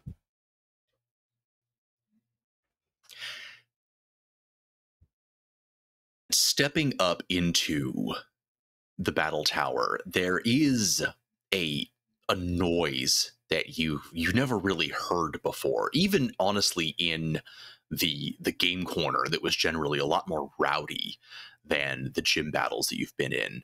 The crowd that this tournament is gathered is not insignificant, and the speakers are actually piping in crowd sound, not just from the floor that you're on, but also from the floors above and below you in the battle tower. The entire structure almost seems to vibrate, to shake with this energy and this anticipation as you step up onto the dirt floor of the arena under the lights. On the opposite side of the ring from you stands Brett. And Bryce? Bryce. Oh no. Oh. Bryce Brett is his last name. That's Bryce Brett. See, that was actually the case the whole time. Yeah. I feel like you're making this harder for yourself. I feel like I really am. The childhood nickname of BB is why he never tells anyone his last name. That's the reason, right? Yeah. Probably. Yeah, no, it's canon now. It's fine. Yeah, definitely. BB the Eighth. He BB carried on his father's name. Yeah. Oh my god, I love it. Sorry. As soon as you make it Brett the Eighth. Yes. Yeah, BB the Eighth. All right. No, it sounds like that sounds like something that might as well happen. That's actually how they have it up on the thing, because they just abbreviated it. And BBVIII. It gets really confusing because Billy Baker and Bryce Brett, and like BB-8 is Bryce Brett, but not Billy Baker. Yep. And your names do appear on the screens to either side, along with 3 bars representing your Pokemon teams. I suppose I should ask, what 3 Pokemon is Billy bringing to the tournament? It is Aster, Shiloh, and Tum Tum. Aster, Shiloh, and Tum Tum. Very cool. Ling Ling is hanging out with him, but is not fighting. All right, very cool. And you hear over the speaker, hey everybody, hey, it's Chet. How's everybody going down there? This is gonna be, we got Billy Baker here. I think here he's kind of a hometown hero. Everybody kind of give it up for Billy. And I think this is a good time to introduce the point I spent of experience. And when he says that, you do hear a distinct chant of a specific group chanting for Billy, and see a sign unfold as Rosie and some of the others have gathered together. And I took the fan club edge. That's delightful. Which means I can basically do the equivalent of spending a luck point once per encounter without actually burning one of our donation points. Ooh, all right, spicy. I like it. Yeah, no, they've got like the placard cards and everything. They do it in like the symbol of the gym badge and everything. Bryce does not look over thrilled about this. Especially when the announcer says, and challenging him, we have another local trainer. Give it up for Bryce Brett. And there are applause, but they are decidedly more muted than they are for Billy. Which he looks a little bit shaken by, honestly. Definitely winning the mind game portion of the match already. And I think when the crowd, like his friends specifically, start chanting, like that is finally a thing that like really fully like kind of re-centers Billy.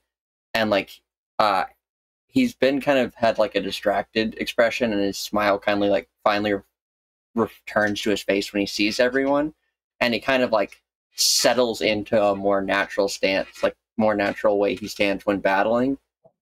And because the other thing I did while he was gone and resting and meditating was up his aura die even further. I think anyone who has like a psychic inclination, as he kind of like settles back into battle mode, sees just like the faint blue glow like coming off of him.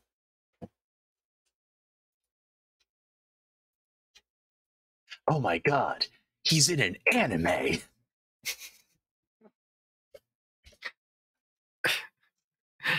I do believe that young man is in an anime. I will be right back. I just had a dog signal. The beacons are lit. So yeah, Poker calls for aid. Yep. All right, everybody. So everybody keep it, like clean and stuff. And let's go. Round 1, fight. Yeah, do the thing. All right. Starting with Aster. All right, and Bryce goes to his. Yeah, Bryce goes to his Pokeballs and throws one out into the field, the energy from it coalescing into this sort of languid, amphibious form of a Greninja. Interesting.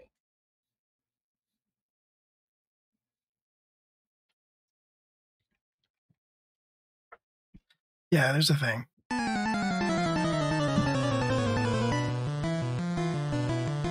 Honestly, now that I can hear the music, it slaps. Yeah.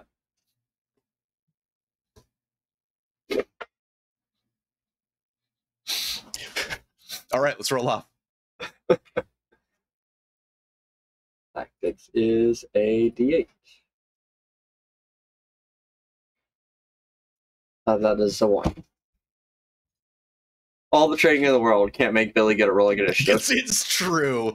Gosh, is it true? How fucking dare you? Is that an 8 on the D8? That is an 8 on the D8. But I mean, I'm not going to bother to roll it because he's already going first. It is a ninja, to be fair. Yes, this is fair.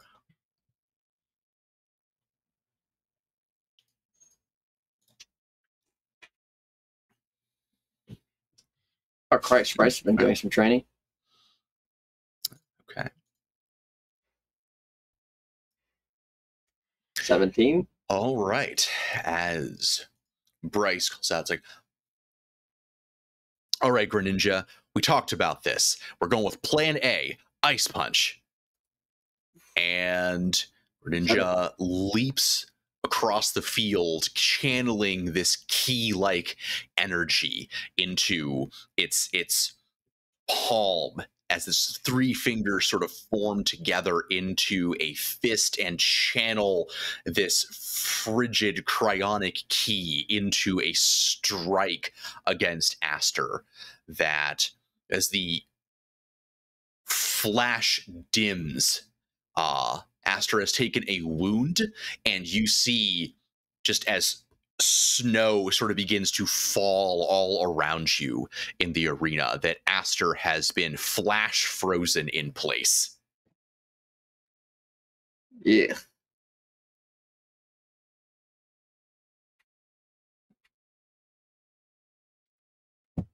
There's definitely sort of a gasp from the audience, just at the sheer power of that opening move, and also the fact that it has sort of caused snow to start falling in the arena. Does Bryce look surprised at least? Does Bryce look surprised at least? Oh, that it did so well? Yeah. Actually, no. Bryce looks pretty composed.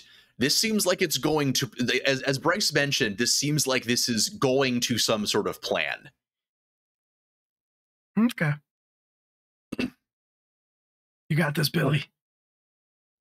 All right, Aster, let's try and shake that ice off, okay? And I don't have to use my action to break out of the freeze. Yep. And I think, based on reading it, I have to make an attack against the ice. I believe that is so. It's not a high difficulty, but you do have to successfully beat a 4 to break out of the ice. Okay.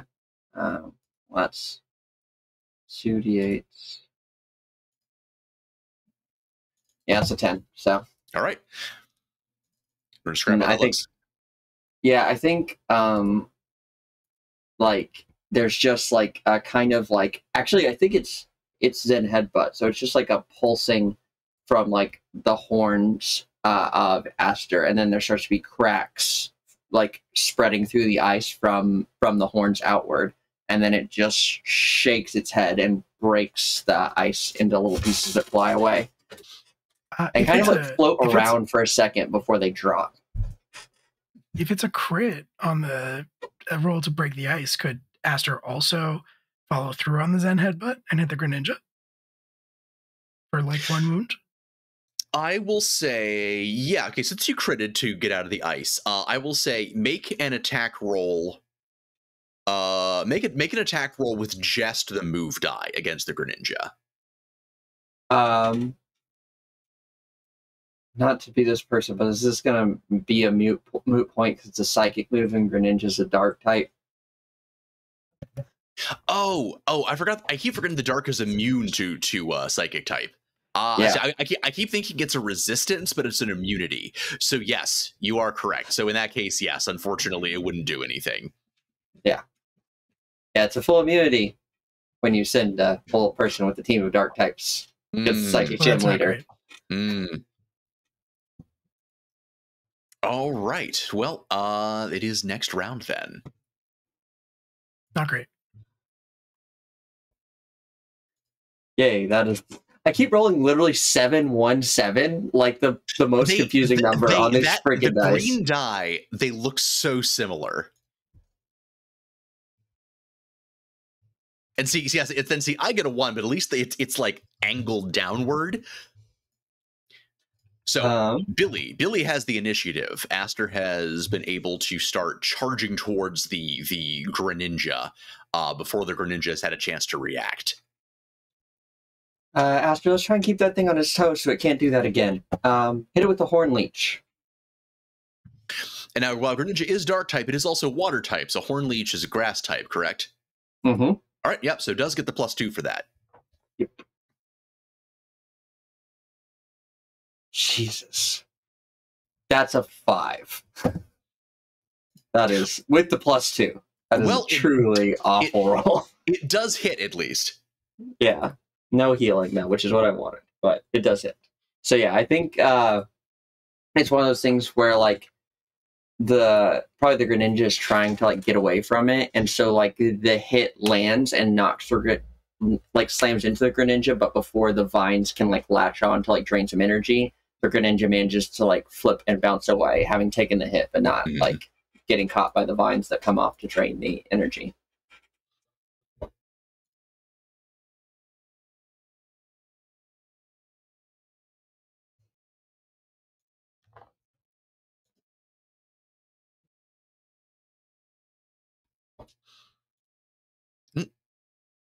All right.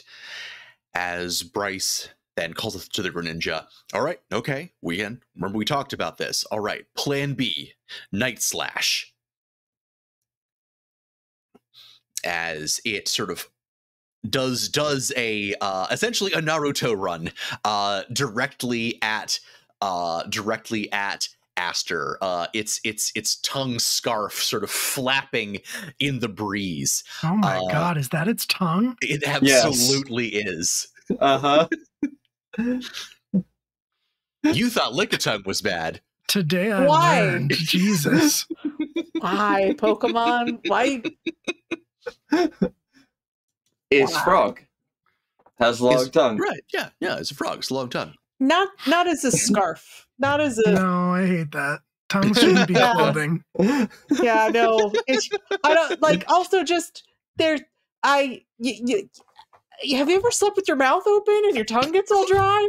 Why would you do this to yourself? Truly terrible. Truly cursed. It's a cursed tongue sensation right there.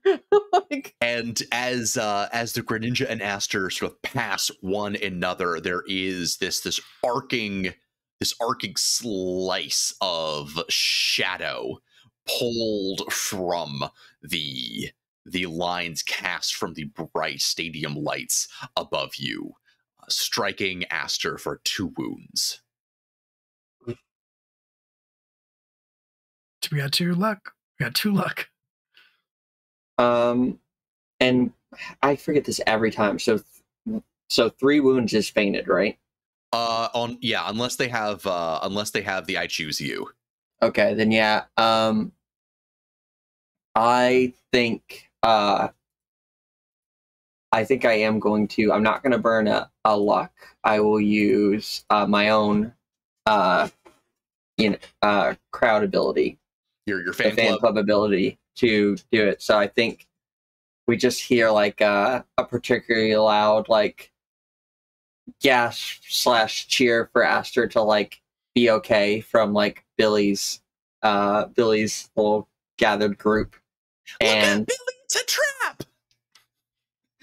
And right as the dark slash is about to hit, there's a pulse of like psychic energy from Aster's horns and the scattered ice from earlier comes together in a shield in front of it, protecting it from the slash.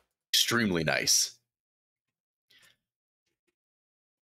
All right, that is so. Next round, roll off.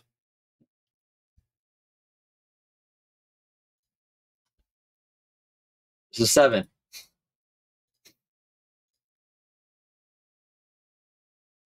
All right, Billy has the initiative again. Yeah, so just keep coming after it.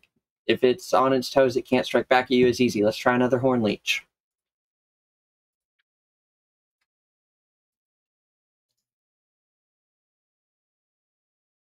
Much better roll. Yeah. There we go. All right. 14.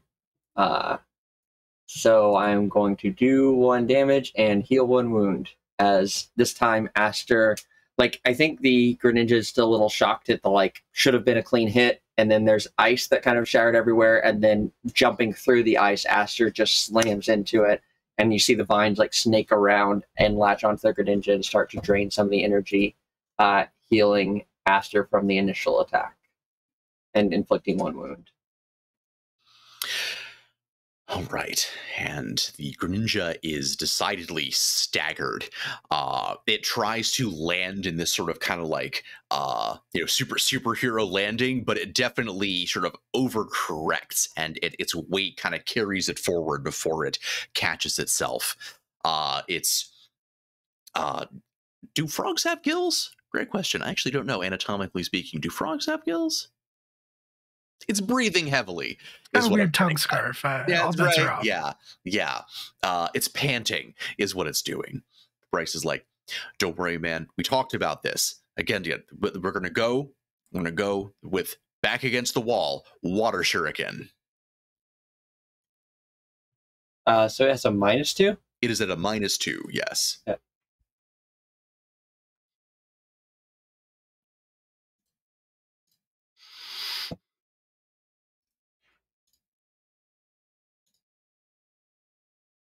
Oh, fucking hell. That can't be. That Excuse can't be right. It's a multi-hit move, so those are each considered they are not like they don't all hit. They just get to take the highest of the roll. That was still 2 10s and an 8. Yes. Yeah. Yeah, in a system where crits happen, multi-rolls is still very good. Yeah. Oh my god. It admittedly, its die type went up because of the fact that Water Shuriken gets a power boost when its user is at a third or less of its health. So that was 18 and 4, so 22. I think that is a -2. So yeah, there's still a double crit though, I believe. Yeah, I mean it's over 10. Yeah. No, wait, double crit? Yeah, because it was 4 from the trainer die, 18. Oh no, so yeah, 4 from the trainer die, 18 from the move die for 22. -2 makes it 20. Yep. Okay, so is that all wounds? That's gonna be all wounds. Yeah.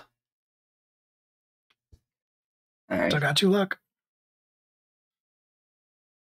Yeah, that just seems. I mean, chat could always donate. Chat could always donate, get you guys some more luck. I was only $35 away for Pokemon's Smasher Pass. Just putting that out. God, you're right. That's right. That's right. Triple crit. Daisy also agrees. It's just silly. That one was Peach. Oh, okay. I'm sorry. Peach also agrees. And he was sneaking up to his own bed. He did a bad job.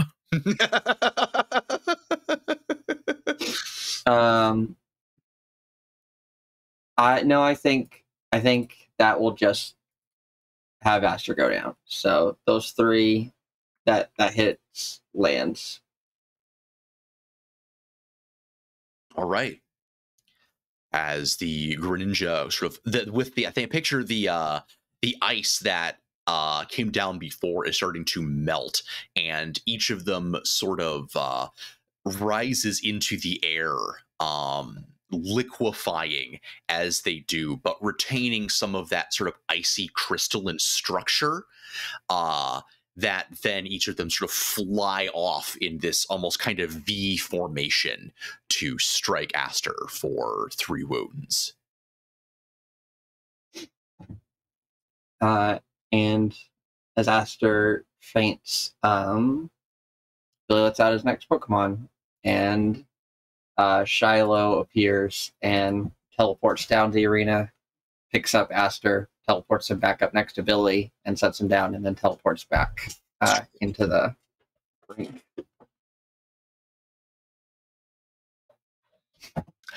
All right. Roll off for next round.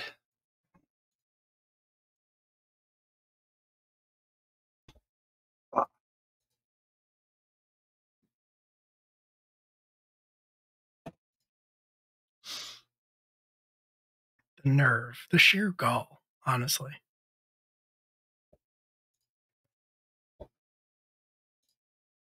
This is a tragedy. Why does this always happen to us? Be real anticlimactic if Billy loses in the first round of the tournament. Yeah. To the guy from the very first thing, like, oh, I guess you haven't grown at all. What the is that? Oh, it's the water shuriken. Okay. I was about to say, stop with the 4 D10s or whatever that It's is. very alarming. You can use these points if you need to, Billy. I donated specifically to protect Billy. Hanaguma's not taking this guy out on his own, so yes, I will lose the points if Shiloh's going to go down. So this is only a single crit. This is not a double crit. Only a single crit. They single crit with the water shuriken. Once more, I think I pictured Shiloh and the Greninja sort of going back and forth with the Greninja almost kind of taking these kind of like water bending blades and sort of sparring with Gallade's kind of Tonfa like limbs, ultimately inflicting 2 wounds. What was the total? The total was 13. Okay, just high enough because Gallade does have the boosted toughness, so it increases the thing to crit. At least that's how we were doing it. Yes, that is correct. So increase But it. I So think it would have to be an 11 to crit. So it still does crit though. Yep. Yeah. Good reminder though. Mm-hmm. All right, and then I think Gallade is just going to try and get in close and strike back with the close combat. Okay. And then Dark is weak to fighting, yeah? Mm-hmm. Okay. Yep. That is Let's a go. 15. Okay. So that is going to be 3 wounds because close combat reduces my toughness to do an extra wound, and then I crit. All right. Whew. Yeah, do you want to describe how that looks? I think like the shuriken hit, and like it does the actually what I'm gonna rip the straight off Naruto. It does the thing where the shurikens land in, and then all of a sudden Gallade just disappears, and then it's overhead the Greninja, and it just hits it with the Tonfa and slams it into the ground. Mm-hmm. And the Greninja faints. Get fucked. Julian says from the stands.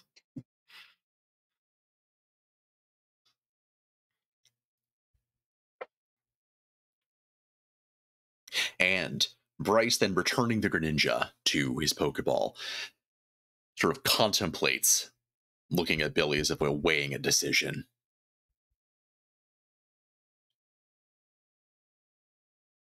All right, we're going to do it. Birirun, it's time to make your debut. And tosses out, a Pokemon that you have never seen before. It's dark, cat-like, has a bell on the end of its tail, and Bryce said its name, and you see it, you hear it sort of purr out its name, Birirun. But I guess because all the Pokemon that I do are going to have really deep voices. But you have never seen this Pokemon before. Interesting.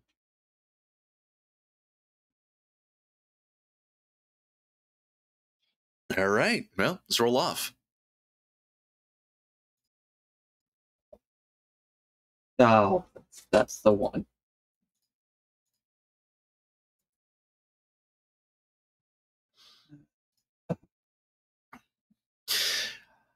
All right, Birirun. Use. I can't. And he pauses for a second. I cannot believe I'm saying this, but I'm going to say it. Birirun, use baddie bad. And yeah, Birirun. Well, let me see if it actually works or not.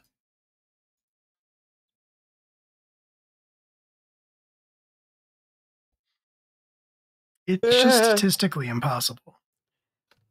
I'm gonna need you to pick different dice. It's just I don't know what I'm doing.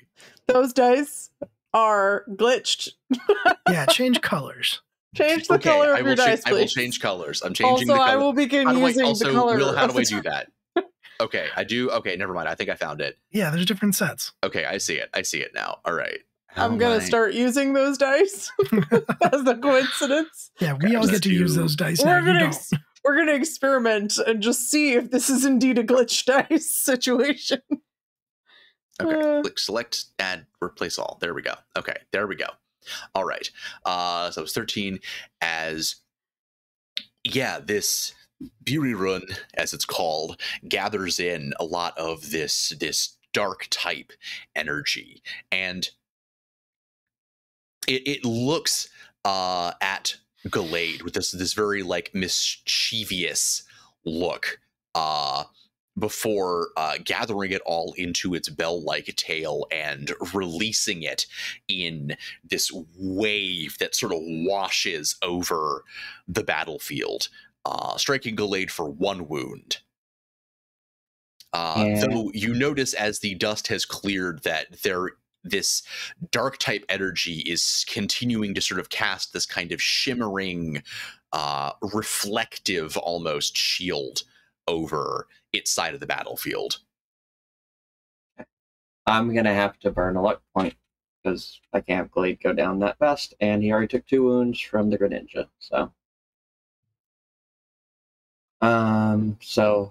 I think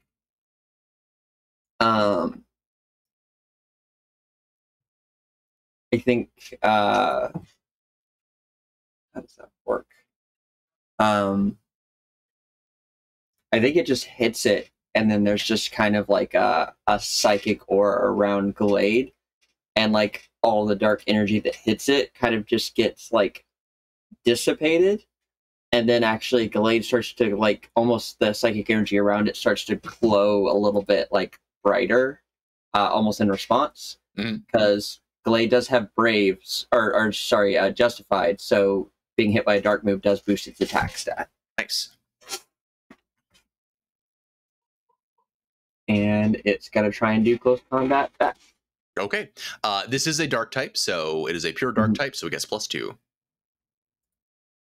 Plus the +1 from Justified, so 2d8 plus 3. And close combat, well, actually, is close combat, let me double check it. Is close combat a physical move? Yes. Okay. Thank God. Fuck. That's a concerning question. So, against a physical move. Okay. So what was the result? It was a 16. Okay. So you rolled an 8. Did you re-roll it? Oh, I didn't even catch that. Yeah, you're right. Okay. All right. Cool. So let me re-roll that. Oh, that's the 7. Okay, good. 23. 23. Okay, well, I was going to subtract some from the reflect that is up on its side of the board, but it's not going to make an appreciable difference. Yeah, because that's like a double crit. It would be a double crit regardless. Even if I subtracted 2 or 3 for reflect, it would be a double crit regardless. So. Okay. Well, that's a double crit on close combat, so that's 4 wounds. Is 23 factoring in the bonus because dark type is weak to fighting? Yes, Okay. I added the All right, +3. Okay, well, yeah, you close combat the ever loving heck out of it. Yeah. Okay, so how does that look? I think that is just like the darkness hits Gallade, and it kind of has that glowing psychic energy in response, and then it just teleports until it's like next to the Pokemon and just hits it with the side, and it's Hulk punching Thor or Loki in the first Avengers, where it's just like side hit, goes flying, into wall, done. And indeed, it is fainted. It's got the squiggly eyes and everything. All right, good hustle, Beery Run. We tried to shake it up. You did a good job out there. Returning Beery Run to its Pokeball and letting out a Houndoom, which he then sort of concentrating on his Pokeball that he released the Houndoom from, sort of fires out a beam from it that envelops the Houndoom, which grows in size, the bone protrusions expanding outward to form a coronet almost of a Mega Houndoom.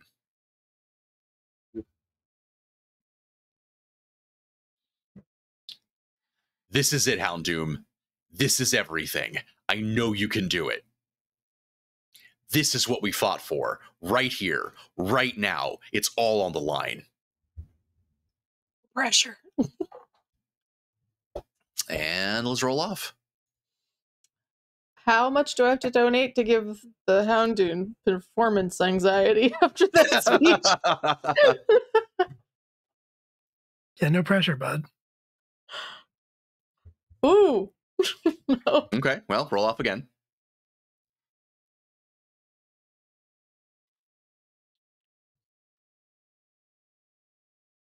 Ugh. All right, switch your dice again, Brendan. We're gonna keep going until we find the right set of dice. Find an acceptable dice. Use the ones that Liz is using. We're doing swap. All right. I'm taking the green ones. Mm. All right, I'm doing the green ones now. All right, they better roll bad too.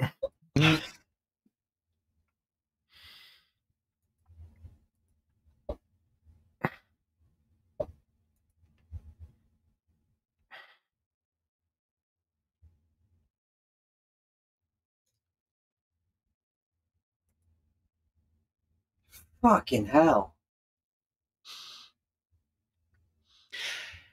As the Mega Houndoom pulls this sort of heated energy into itself, its protrusions glowing yellow hot, and it breathes out a torrent of flame that forms this almost occult sigil that slams into Gallade, a fire blast for 2 wounds. Yeah, and that's enough. So it just crashed into Gallade, and right before Gallade collapses, I think it just teleports back up next to Billy and just like passes out. And climbing up Billy's shoulders onto his head and then jumping into the ring is Tum Tum.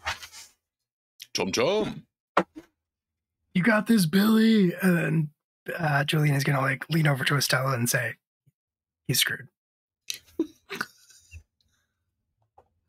You need to be supportive right now in this the darkest hour. I said the supportive part loud and the other part quiet. Okay. You could keep the other part inside. Is what I'm saying, Julian. Really. All right. Here, do you want to have Tum Tum take a move? Yep. And as I've characterized in the past, despite being adorable, Tum Tum is just glaring fucking daggers at this Houndoom, and is just Honoguma. yeah. just starts running and leaps at it, and it's gonna be full dust cloud, play rough. Yeah, and much as you were kind of confused by the appearance of Birirum, Bryce also looks very puzzled at the appearance of Honoguma. Oh hell yeah! That is That a- 6 explodes. Oh yeah. Oh whoa. Internet is lagging a little. There we go. Fuck yeah! Crap. 19. Someone for the 20. That was Play Rough is a fairy type? Yeah, it's with the +2 that gets me to 19. Oh, I see. Gotcha. All right, it's not quite a double crit, but still 2 wounds. I'm actually going to do 1 wound and use Play Rough's additional ability to lower Houndoom's attack. So it gets a -1 on any attacks. Okay. Very cool, very cool. Actually, -1 isn't that great with how well you fucking rolled. Never mind. I'm going to take the extra wound. Yeah, fair enough. Okay. I can't even be mad about it. All right, let's roll off for next round.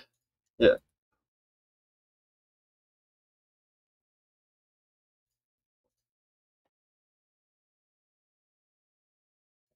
I don't know what to tell you.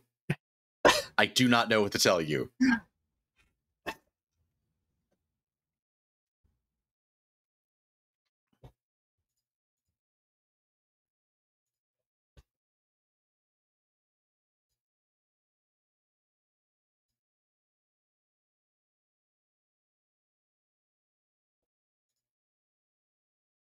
No, that's not what I want to do. You sure about that? It was on the 3. Jesus Christ! Oh my god! Oh wait, that was not. Hang on, that was not. No. I don't know. I that's kind fine. of. Yeah, I'm fine. We're good. Yeah, that's fine. Okay, yeah, that's fine. You All can, right, you can cool. keep that D10 roll. That's fine. That's fine. As Bryce looks kind of sort of puzzled and is sort of trying to figure out what to use against Honoguma, for encouraging, finally saying Houndoom use smog.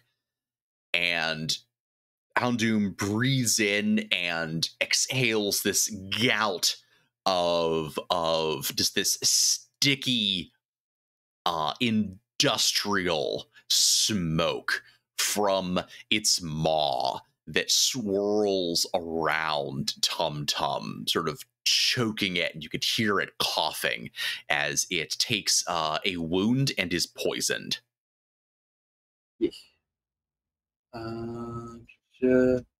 Toughness is reduced by 1 until they're retired from battle or fainted. Cool. Okay. My turn to attack. Yep. So yeah, again, out of this like coughing fog, Tum Tum leaps and is going to try and play rough again.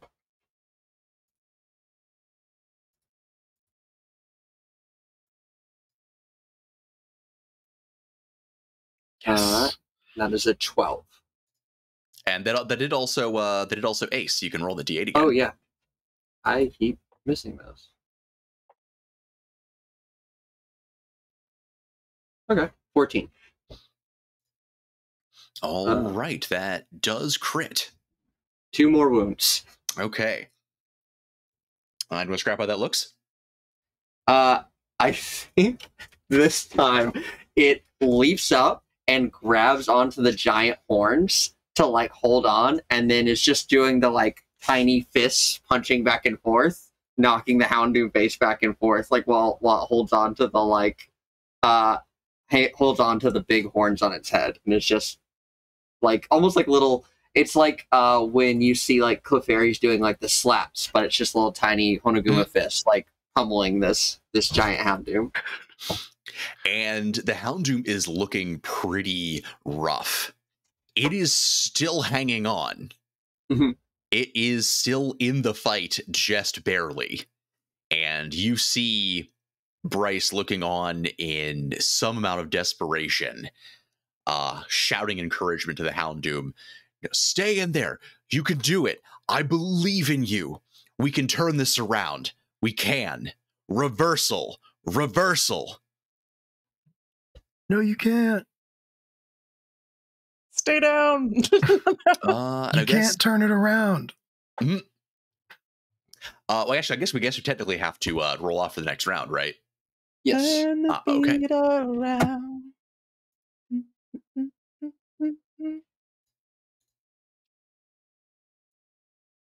Ew.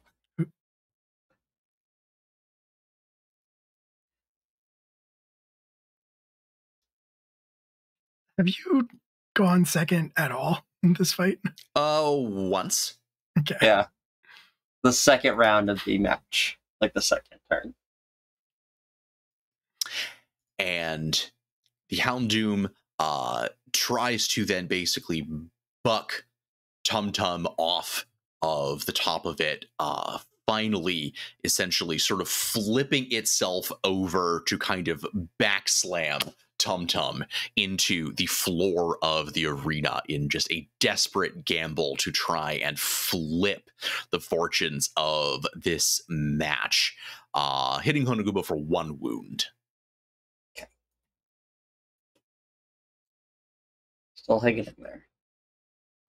And Honokuma is going to get up a little worse for the wear, but just glare at it and try to play rough one more time. Yes. Tiny fists of fury. Tiny fists! That is an 11. So 2 more wounds. Okay.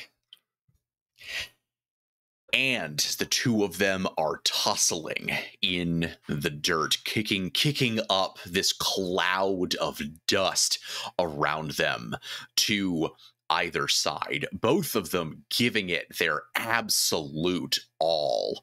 The crowd actually goes a bit quiet because the cloud of dust actually finally completely obscures the fight. And they're just sort of waiting as the sounds of battle fade away and the dust settles. And at last, the Mega Houndoom is lying on its side, panting heavily, with Honoguma standing atop its bone armor, tiny fists raised in the air. Thank fuck. just like under her breath, sitting next to you. I know. I Billy's- never doubted you, Billy. I knew you could do it. Billy's going to hop over and run into the arena and lift up Honoguma. Yeah. And yeah, your fan club is going wild. The rest of the crowd is going wild. It was a nail biter, and the enthusiasm of Billy's fan club is now becoming infectious. And Bryce steps over and sort of gently caresses the nuzzle of his Mega Houndoom, and it's like, "You did a good job, buddy. We'll figure it out. Let's go home." And I think Billy like does a gesture, and like Ling Ling floats out and starts to like chime over the Houndoom using heal pulse on it to like kind of just patch up a little. And Billy's gonna just walk up to Bryce, and that was a really good match. I thought you had me. Yeah, I really thought I had you too. You did good though. I really thought I had your number. But no, it wasn't in the cards, I guess. Well, you ever want a rematch? Yeah, maybe I'll take you up on that someday. Until then, Yeah, just had fucking fun. grip it, rip it, baby. Thank you. Slop that down, Thanks, dude. Will. Thanks, Will, for the donation. Dude, Not that we don't appreciate it. It's $15 short. We just need $15 short. We need just need $15. so close. So close. Andy. Well, I'm not going anywhere for a while, it seems like. So yeah, maybe I'll take you up on that someday. And he and his Houndoom will sort of trot slowly out of the arena and out into the daylight, out of the game.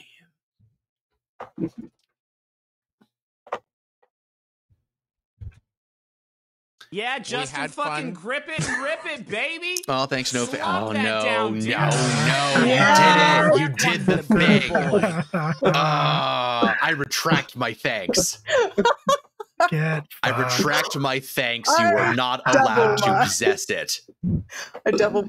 So, man, that means we have to carry through with things. Yes, absolutely. We have to figure that out. Well, we've got another match coming up here. So as Chet Self comes over the intercom, oh yeah, man, that was a really tight fight, y'all. Yeah, it was really cool. I definitely watched it. But so next up, we got to keep this thing moving along. We got Julian Rocks. Cool name. Julian Rocks is going to be. It's so fucking good. Is going up against everybody here in the battle tower. Let's hear let me hear you give it up for Kaz Grabbins. And there is definitely some cheering for Kaz Grabbins. He does have a bit of a home field advantage here, it feels like. That's fine. As both of you trot up Yeah. towards the arena. Nope. Julian Nope. kind of rolls his shoulders back and cracks his neck as he goes. I think Brunoise is already out at his side, and he because he stretches, cracks his knuckles. He does best when he is the bad guy. Smashing. And as he is walking up to the arena, you see Kaz take off his pea coat and his top hat, and sort of toss them to either side. He has a more serious expression on his face than he did the last time. It looks like he is not expecting to just waltz through this one.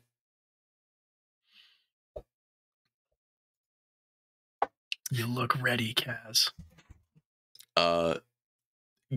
Thanks. Right back at you, guy. Then again, so did your mom. Yeah. Yeah. No, I kind of figured you were going to mention that at some point. I got to be totally honest with you. Like, I kind of don't care that you beat my mom. I didn't want my mom. I cannot stress this enough. I did not want my mom to show up at your gym. I did not ask her to do that. I do not care that you humiliated my mom. I'm a little glad, actually, if I could be completely honest with you. Oh shit, is this mic live? His mom's just like, Yeah. like Karen Grabbins. the entire family is there. It's just an awkward moment. Anyway, yeah, so let's do this. You're going down, Julian Rooks. Sure. Okay. You're going down. The smack talk is real. I love it. Extremely good. And he is going to let loose with this first Pokemon, and you see it almost sort of rise out of the earth of the arena itself. This sort of animate, turreted sandcastle. A Palo-sand, if you will. Oh. Are we starting the battle? Do you need me to go back to the battle screen, or are we? If you don't mind, yeah. Okay.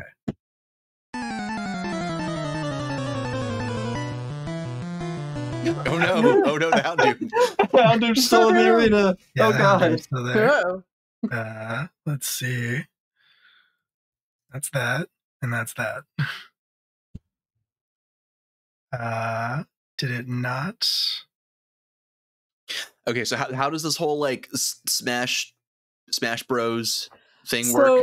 So it's smash or pass, and basically you just scroll through all of the Pokemon and decide whether you would smash that or pass on that. Okay, so we have to do it on the Pokemon that we have in this match, or like just all of them? We have to do it for all of the Pokemon. We have to do a separate stream where we all collectively do it. Okay. For all of the Pokemon. I guess we're gonna have to figure out like some sort of like tracking system on how many smashes. You know what? I'm gonna make this later Brendan's problem. There has to be some coffee or some drinks or something going on. I don't think it'll take that long. I don't think it'll take longer than a regular stream. Yeah. All right. So got this Palisand. What you doing? Julian is going to, of course, he's going to send out Brunoise.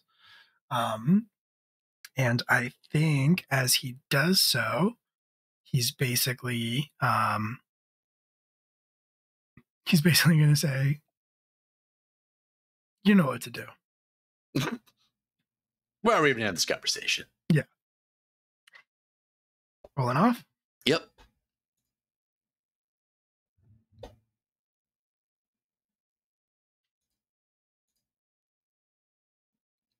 Wow.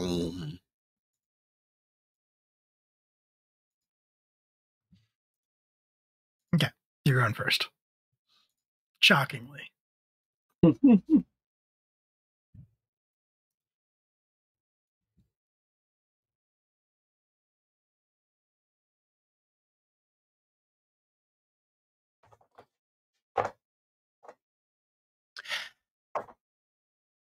As the Palisand sort of almost disappears from view, and Brunoise kind of looking around, trying to get a sense of it, trying to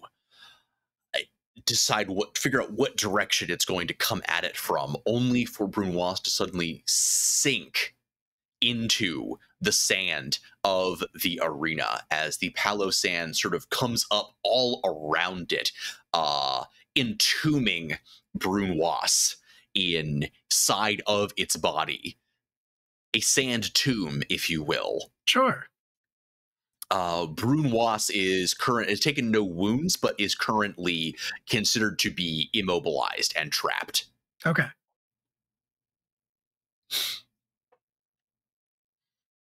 Amazing. So do I have to roll an attack against that effect again? Kind of like being frozen, or how does Basically, it work? yeah. Okay. Cool. And remind me of Palisand's typing. Palisand's typing is ground and ghost. Okay. Okay. Cool.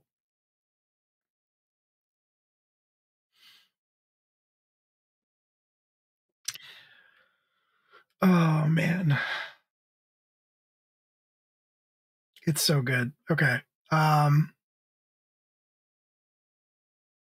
Yes, you have told me you have some kind of surprise for me.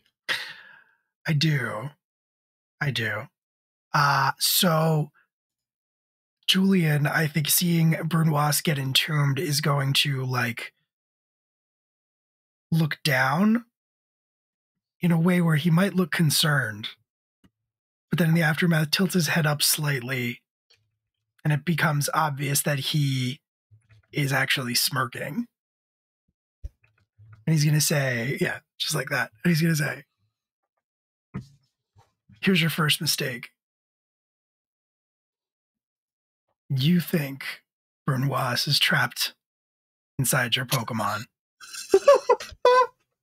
But your Pokemon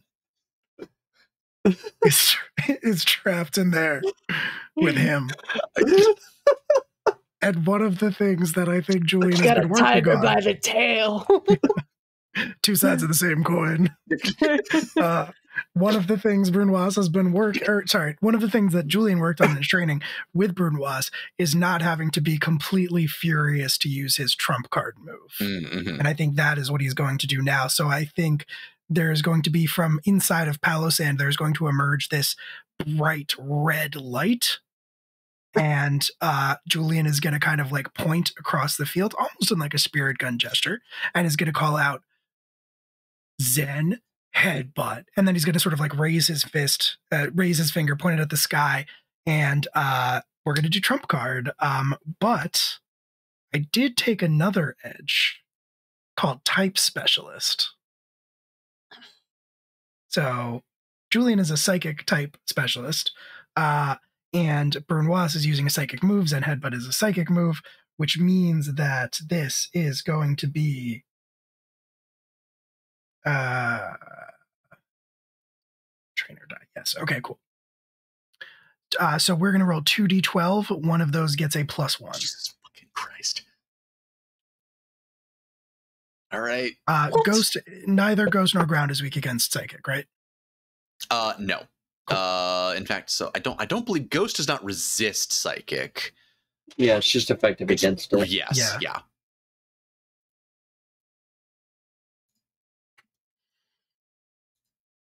So that is 15. Cool. Oh, actually, wait, hold on. There's another thing with trump card. I need to check. It is automatically considered a hit. It can still roll a critical hit for another effect on top of that. Okay. So I guess it's not a triple crit, but it would be a double crit. Double crit, yeah. Yeah. Okay, cool. Yeah. Which I think we're just going to do straight up wounds. Okay. Well, so double crit, straight up. Okay, cool. All right. Do you want to describe how that looks? Yeah, I mean, I think Brunoise literally just explodes out of the top of the Palossand in just an arcing comet of red energy. And then just like, I think he's going to be like just kind of chilling in the sky for a second. Not flying, but like he hasn't quite started to fall yet. Yeah, there was an audible gasp from the assembly. And as the assembled grains of the Palossand reform themselves, Kaz returns it to its Pokeball because, like, yeah, it's done. It's done. It's very done. Palossand, come back, buddy. Did a good job. You know, I do. Yep, that's just that's gonna be that fight right there. Cool. All right.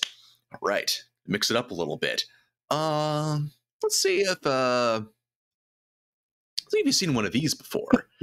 And he reaches to the Pokeball around his waist and sends it out, saying, "All right, Kyompan, show him what you're made of." And the Pokemon that emerges, is this sort of Jiangxi panda bear looking guy.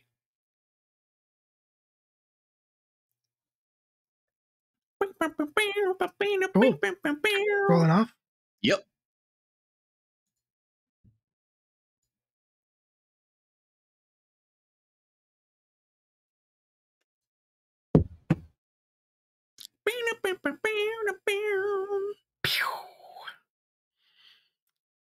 So we're going first. I don't know what this thing is, right? You've never seen this before. Okay. So Julian still has his finger pointed up at the sky to where Brunoise is, and he says, "Bring it on back down. Another Zen headbutt." This one is not my trump card move, but it is still going to be pretty good.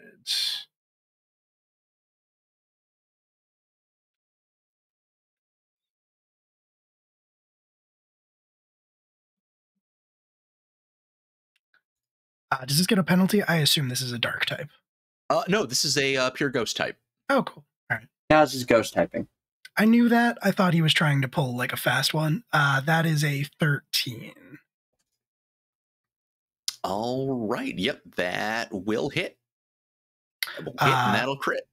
Okay, we're just going to do 2 wounds again. So he just like, Brunoise, who's still kind of like floating in the air, he hasn't quite started his descent, is going to basically just tuck his arms back into his body and then like skydive straight down at the ground. The energy is going to flare up around him again, but it's not red this time, it's just purple. And he's going to slam right down onto this Kyonpan, hopefully creating a little crater around it. Yeah. All right. And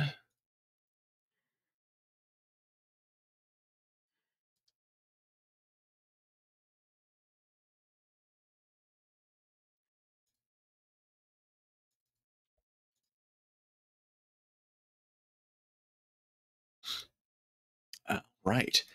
And yeah, as the smoke clears, you see that, yes, there is a visible crater in the arena, and Brunoise is sort of staggering out of it. And you notice that the Kyonpan, though badly beaten, is actually latched onto Brunoise's back. With its fangs sunk into its shoulder, and you can see the flickering red aura around Brunoise sort of flickering as this thing drains its energy away. What is that? What does that look like mechanically? It's Mega Drain. He used Mega Drain on him. Okay. Yeah. So Brunoise takes a wound, okay, and the Kyonpan heals itself.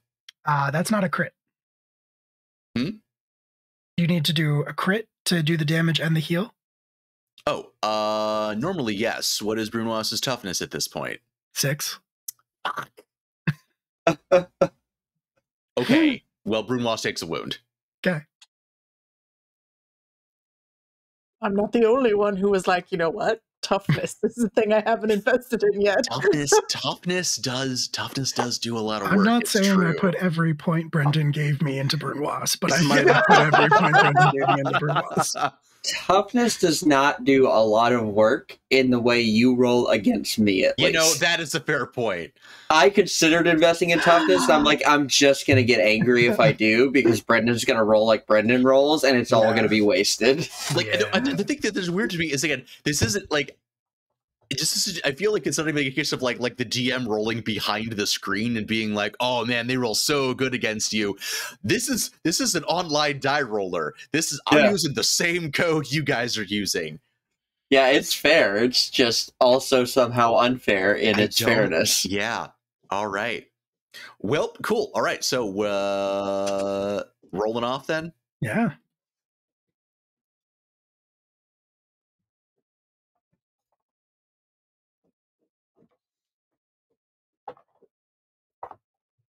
Easy.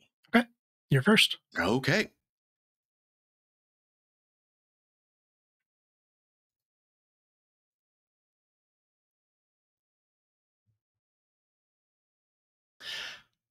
All right, as once again, it attempts to use a Mega Drain on you, and you can still see that aura sort of flickering as there is this sort of battle of ki as the Kyonpan tries to drain Brunoise, and Brunoise tries to prevent it from draining its vital essence, dealing Brunoise a wound, though the Kyonpan is unable to heal itself in the process. And it's your go. Oh, right. That's right. We already, I'm going second this time. One more time. Bring him down. Send headbutt. And we're going to try it, but this time, I'm going to roll first.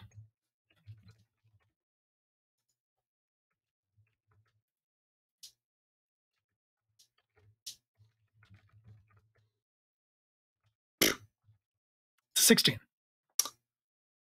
Yep. Well, it is a crit. So this time, that flickering purplish aura around Brunoise is going to flare up as he uses his psychic energy one more time, and he is going to launch himself up into the sky again, and then kind of immediately back down at the ground where the Kyonpan is clinging to its back. Mm-hmm. So basically just going to full force psychic slam himself into the ground to knock this thing out. All right, and it is knocked out. It is fainted.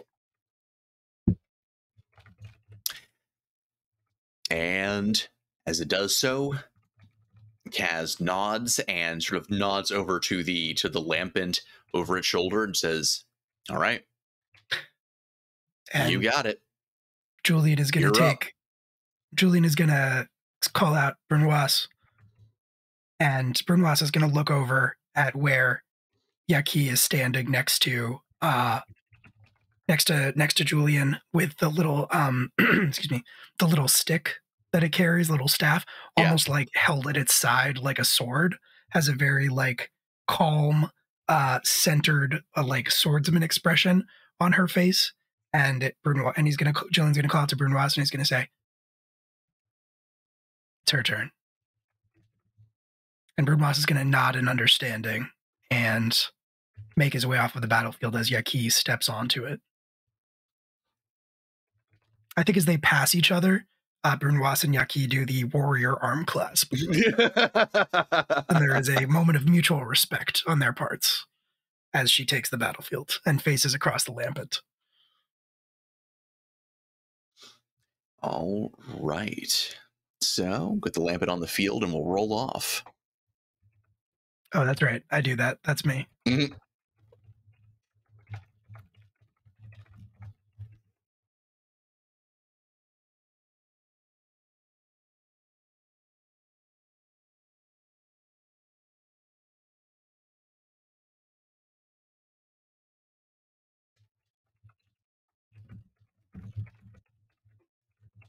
All right. Yaki's going first. And so Julian's going to say to Yaki, "You remember last time fighting fire with fire didn't go so well. So let's stick to what we know." And Yaki's going to nod and kind of like pull the stick out, almost like pulling a sword from a sheath, and hold it like in front of her face so that it frames her fox snout, and then is just going to blast, her eyes glow purple, and she's going to blast Lampet with a psi beam, or try to. Okay.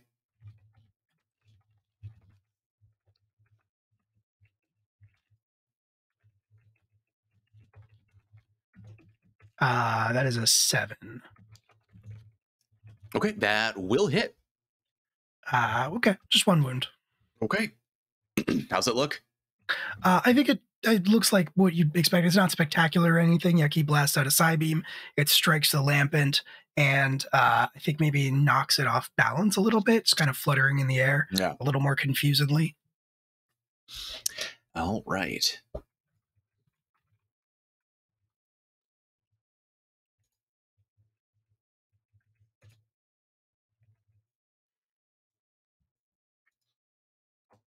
Okay. As the lampant you can sort of see the flame within it burning brighter, and this sort of corrosion and char that has kind of accreted around the bottom of its glass casing sort of creeps up over its shell, so you can't see the inside of it anymore, and over all of its surfaces. So it's sort of just kind of floating in front of you as this sort of kind of ball of char and rust.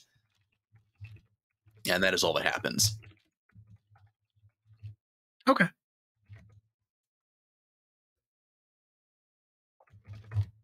Don't let up, Yaki. And we're going to try the same thing again. Or, wait, no, sorry, that's... New round, yeah. New round, yes. Okay, cool. Damn, so close. All right.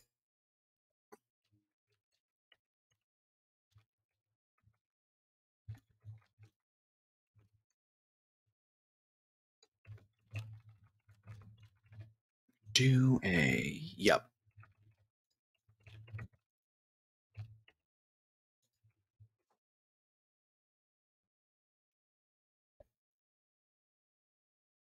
All right. Does a 14 crit on Yaki? Yes. Yaki's toughness is 4. Okay. As the darkened sphere in front of you sort of gathers in more of this kind of ectoplasmic energy leaking from within the cracks between its corroded surface. It almost seems to glow with a kind of flickering anti-light all of its own, a point that consumes the light around it, a ball of shadow that launches forth and strikes Yaki for 2 wounds. Okay.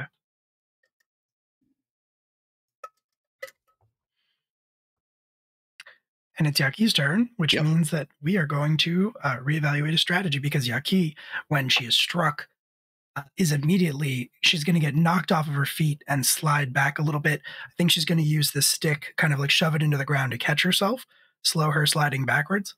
And as she like shakes off the wound, a aura of fire is going to erupt around her as her ability activates Blaze, where her fire type moves are powered up when she is low. I believe we established that her what would be wound penalties are dealt positively to fire moves. Yes. Okay.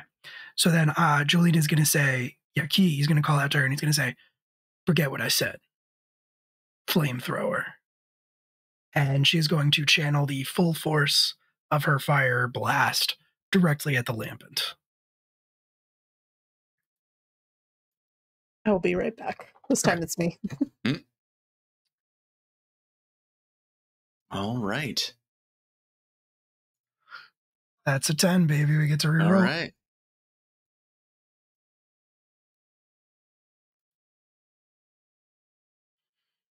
So that is a 17. All right. So not quite a double crit, but at least a crit. Yep. And we're going to just do 2 wounds to the lampant. Okay. Describe how that looks. So I think Yaki, this fiery aura springs up around her. She channels the frustration and the pain she felt from the battle, or from the damage she took, and is just going to draw her head back and like fling her arms out to the side as she unleashes a powerful gout of flame far greater than a Pokemon of her size would normally be capable of. All right. That gout blasts over this corroded form of the lampant in front of you, blasting the entirety of it away in this spray of ash and charcoal, leaving nothing behind. And for a moment, you didn't think that that this move was capable of completely destroying something like that. And it's as you realize, as that disconnect occurs to you, you realize that you've destroyed a substitute. And you and Yaki both have this realization and look around for the lampant, and you see it hovering directly over you, high above in the lights, ready to strike, about to dive bomb on top of you. And we are rolling off for the next round. That's fucking rude. That was such a cool move.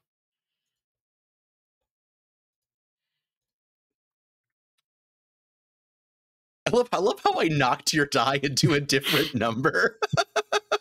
It doesn't affect what the thing says on the side, but I love that like it could actually like knock the dice into different numbers.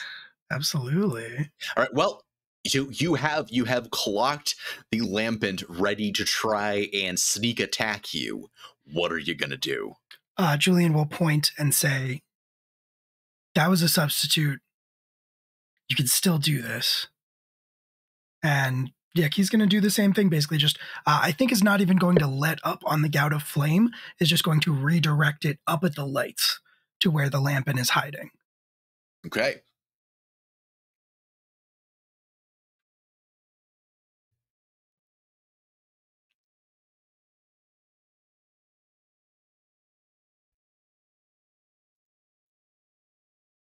Effectively the same roll, 17. 17. Okay. All right. And I think I will say, because that is a pretty good roll, as she does this, she redirects the flame, she starts to glow. And her form starts to change. All right. And she becomes larger and more bipedal and more elegant, dare I say, as she transforms into the fucking third form of this Delphox. evolution line. Yeah, Delphox, that one.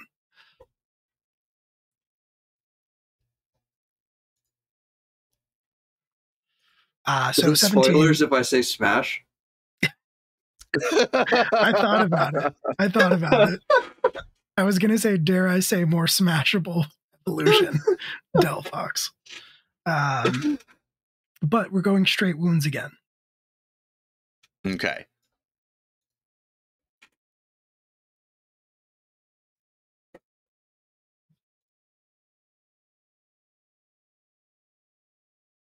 Come on. Oh my good lord. Sorry, give me a second. No, it's all good.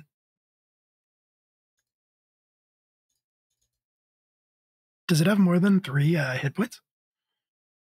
It does, because it is Kaz's I Choose You. Oh boy. That's why it's always out of its Pokeball. It's always hovering around with him. That makes sense. I mean, that doesn't mean anything. Yeah, Brunoise doesn't do that. Does Billy's Pokemon all get to have more than 3 HP because they're always out? Is Billy proven right? Is that how you get your Pokemon to have more health? And I think as I'm going to describe this before I actually roll to see how its move does. It is attempting to use Shadow Ball, and you see in the form of the Lampent become this coal black ball of night, and that is pushing down against the gout of flame that is being projected directly up at it, just trying to force its way down through the middle of this onslaught against all odds. And as it does so, you can see that that even just as Yaki is changing shape, this ball of shadow also seems to be growing and changing. Its limbs pushing outward, becoming larger, as it appears that Lampent too is evolving. Battle of the Evolutions.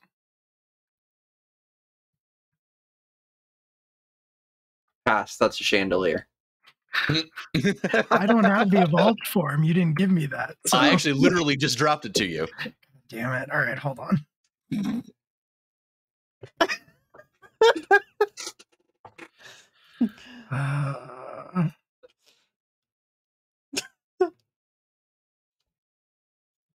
Fucking thing. Stupid chandelier.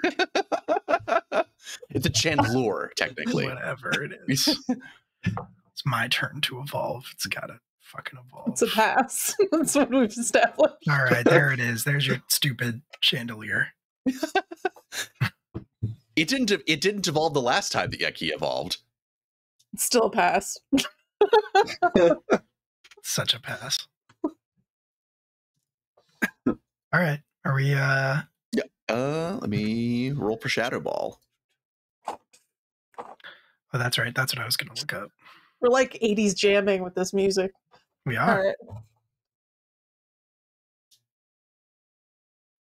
Lord. All right. So that is a crit from the Shadow Ball, unless you would like to spend a luck point. I need to check one thing real quick. Yeah, sure. Hey.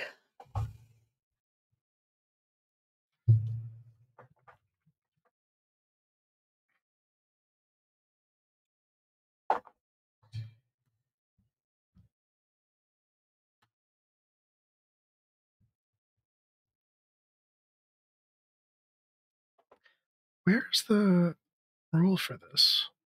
Sorry, I'm literally just trying to look up what mastery does. I know it gives you a reroll. I don't know if it does anything else. Yeah. think that might be it's the refreshes. Blah, blah, blah, blah. Using master grants one reroll on any roll if the Pokemon in question is active. Okay, cool. Can I spend it? No, I can't. Okay, cool. All right, yeah, I'm going to spend a luck point. Okay. To negate. You said it's a crit. Is it 2 wounds? It would be 2 wounds, yeah. So I'd have to spend 2 luck points to survive. No, you can just negate you can just negate the hit. Oh, okay. Sorry, I didn't realize it was that powerful. Cool. Yeah, I will do that. Yeah, you can just negate the hit. We are doing that then. We are negating the hit. And I think that is just going to be the Shadow Ball slams in. Delphox has much more agile, much more able to cover larger areas than Brazen. Has basically ducked out of the way swiftly enough that she is not caught in the attack. All right.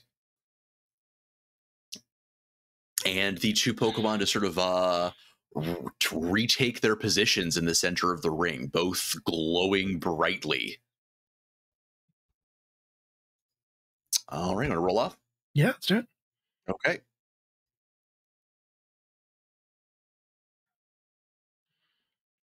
Okay. One more time. This time with feeling. And this time really do it, though. This time really do it. Yeah, we're going to go still very wounded. So getting the bonus, we're going to stick with Flamethrower.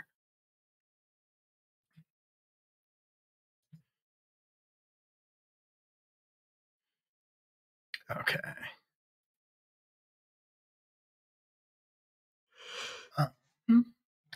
That is a 13. Yep, that will hit, and it will crit. So 2 wounds, which, if my math is correct... Your math is correct. As at last, under the full force of this fiery gale, the Chandelure makes a mighty effort to remain standing, but it is ultimately blown back, carving a path through the dirt of the arena back to Kaz's feet, who bends down, and once the red hot metal of its iron frame has once again cooled to black, he will lift up the Chandelure, candles guttering but still lit, and sort of prop it up on his shoulder. I think the crowd is obviously losing their minds because this is such a good fight.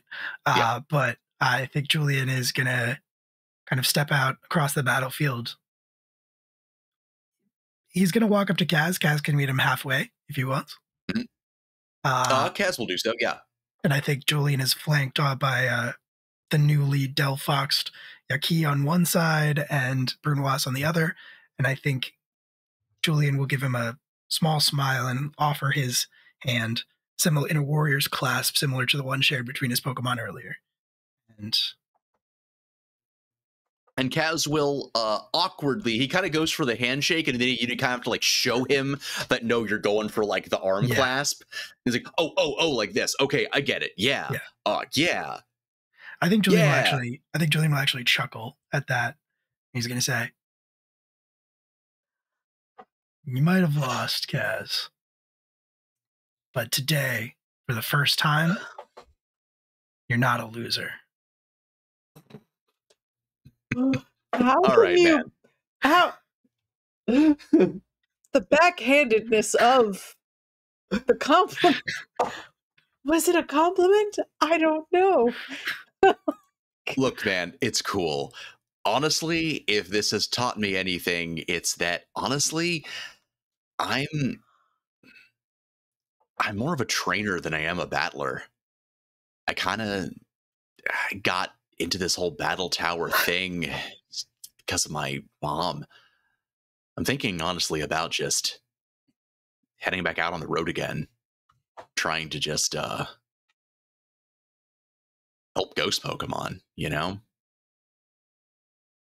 So I guess it's kind of a roundabout way of saying, thanks for kicking my ass.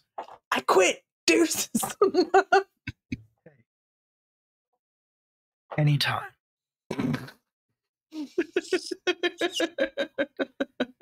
And it's clear, I think, that Julian doesn't think he's being mean. Right. Julian thinks he's being very nice. Yep. Julian, why are you the worst? Julian is not the word. Julian's a very good boy. He tries very hard. He's trying to be a very good boy right now. He is doing the best that Julian is able to do, and we appreciate that. This is why he should not have been the gym leader, and he recognized that in himself. Go to therapy. I mean, this is half the reason why Kaz is like, okay, why Kaz is consistently like, okay, buddy. All right. Okay, sure. And with Billy and Julian having triumphed in the first round of the tournament in a pair of fairly tight battles. Now we will get to see next session what the rest of the tournament will bring for them. Will they triumph? Will they succeed in Estelle's goal of completely and utterly driving Silphco into the sea? And then I'll deal with my true emotions. we will find out in 2 weeks. Thank you guys for joining us for the first of our final trilogy of sessions here on Missing Numbers. If you watched, if you chatted, if you donated, especially even for the most... Real quick, let me do the thing, and it might break, so I might need a second here. Okay,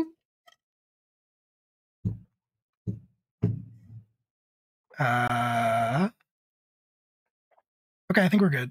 Yay! Especially if you donated, even if your donations were for dubious reasons. We really appreciate it. It genuinely means the world to us. We would not be able to make any of this stuff happen without you. I got a whole additional stream out of it, man. That's... Yeah. I don't necessarily remember agreeing to all of that, but I guess I'm doing it now. We can roll back the tape. We can roll back the tape. Brenda, did you not see it in the chat? It was in the chat. Yeah. All right. So before I do all the outros, It's from the official account. Do we want to do our plugs? Will, do you want to do your plugs? Yeah, let's do it. I got a bunch of stuff to talk about. Hi, hello. My name is Will. I played this guy, Julian, tonight. Did a bunch of cool stuff and fought some battles and made my one Pokemon too powerful for Brendan to ever stop him. And there's going to be a bunch of other stuff happening coming up this week. What is today? Today is Tuesday. Tomorrow night, we will be back here. I will be back here playing Founders Day, which is a playtest of our friend Alex's post-apocalyptic American horror game called Backwoods, set in New England. It is very fun. I am playing a pirate who was not supposed to be the moral compass of the group, but apparently is, or at least the common sense of the group.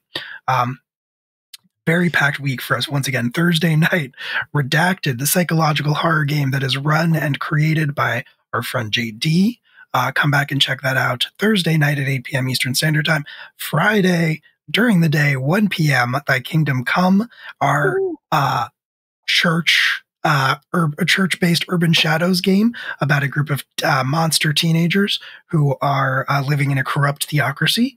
That's going to be a lot of fun, 1 p.m. Eastern Standard Time. And then that night, you can come back for Table 2 of A Season of Secrets and Shadows, our Regency Monster Hearts game, also run by JD. Normally, I would not be at that table, but this week, if you tune in that Friday, you might see a familiar face cameoing. And then Sunday, as far as I'm aware, is the triumphant return of Veilbreakers, the 5e Dungeons & Dragons game that our very own Andrew runs.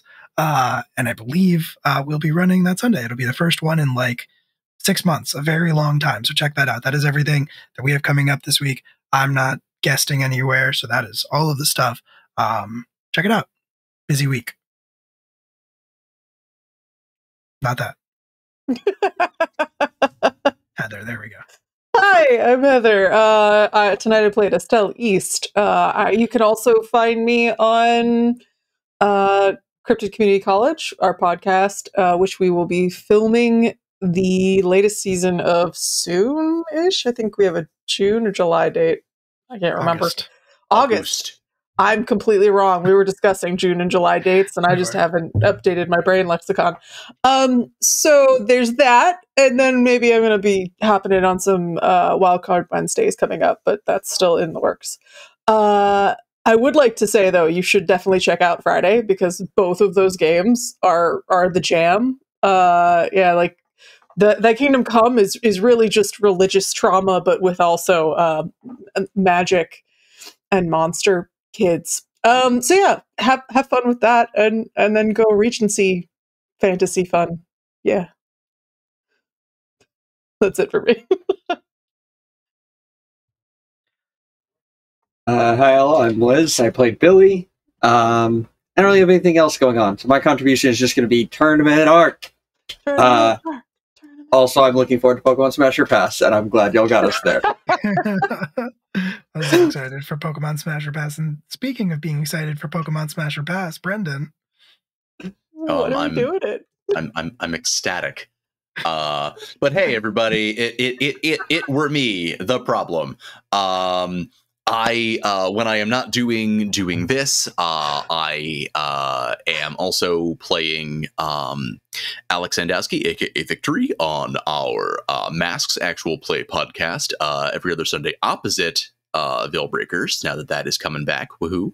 I also play in Thy Kingdom Come on Friday, as we've had been plugged a couple times. Monster teens go to church camp and have a real time of it.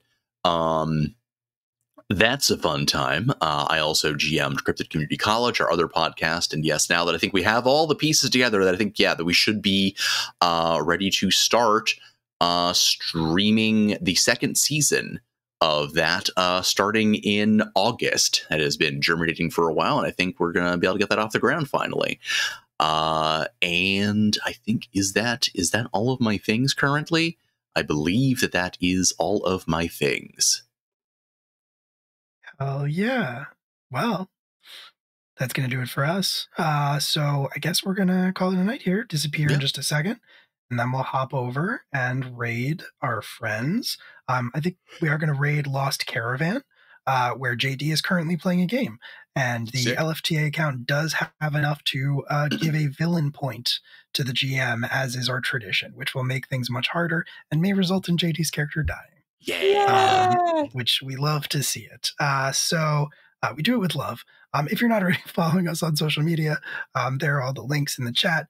If you haven't already joined the Discord community, you can go ahead and do that. There's a link there as well. It's a great place full of great people, and we would love to have you. And last but certainly not least, there are 2 raid messages in the chat. And if you happen to be subscribed, you can grab the first one. If not, you can grab the second one with the raccoons and just follow along and say hi as we continue to mess with JD. Anybody else got anything to say? No, I don't think so. I was thank you everybody for bearing with us running a little bit long. I think for these last 3 sessions, I think we might end up running a little bit long with each of those, probably. Stick around. We will disappear and go say hi to Lost Caravan. Say goodnight, everybody. Good night, everybody. Good night, everybody. Good night, everybody. Good night.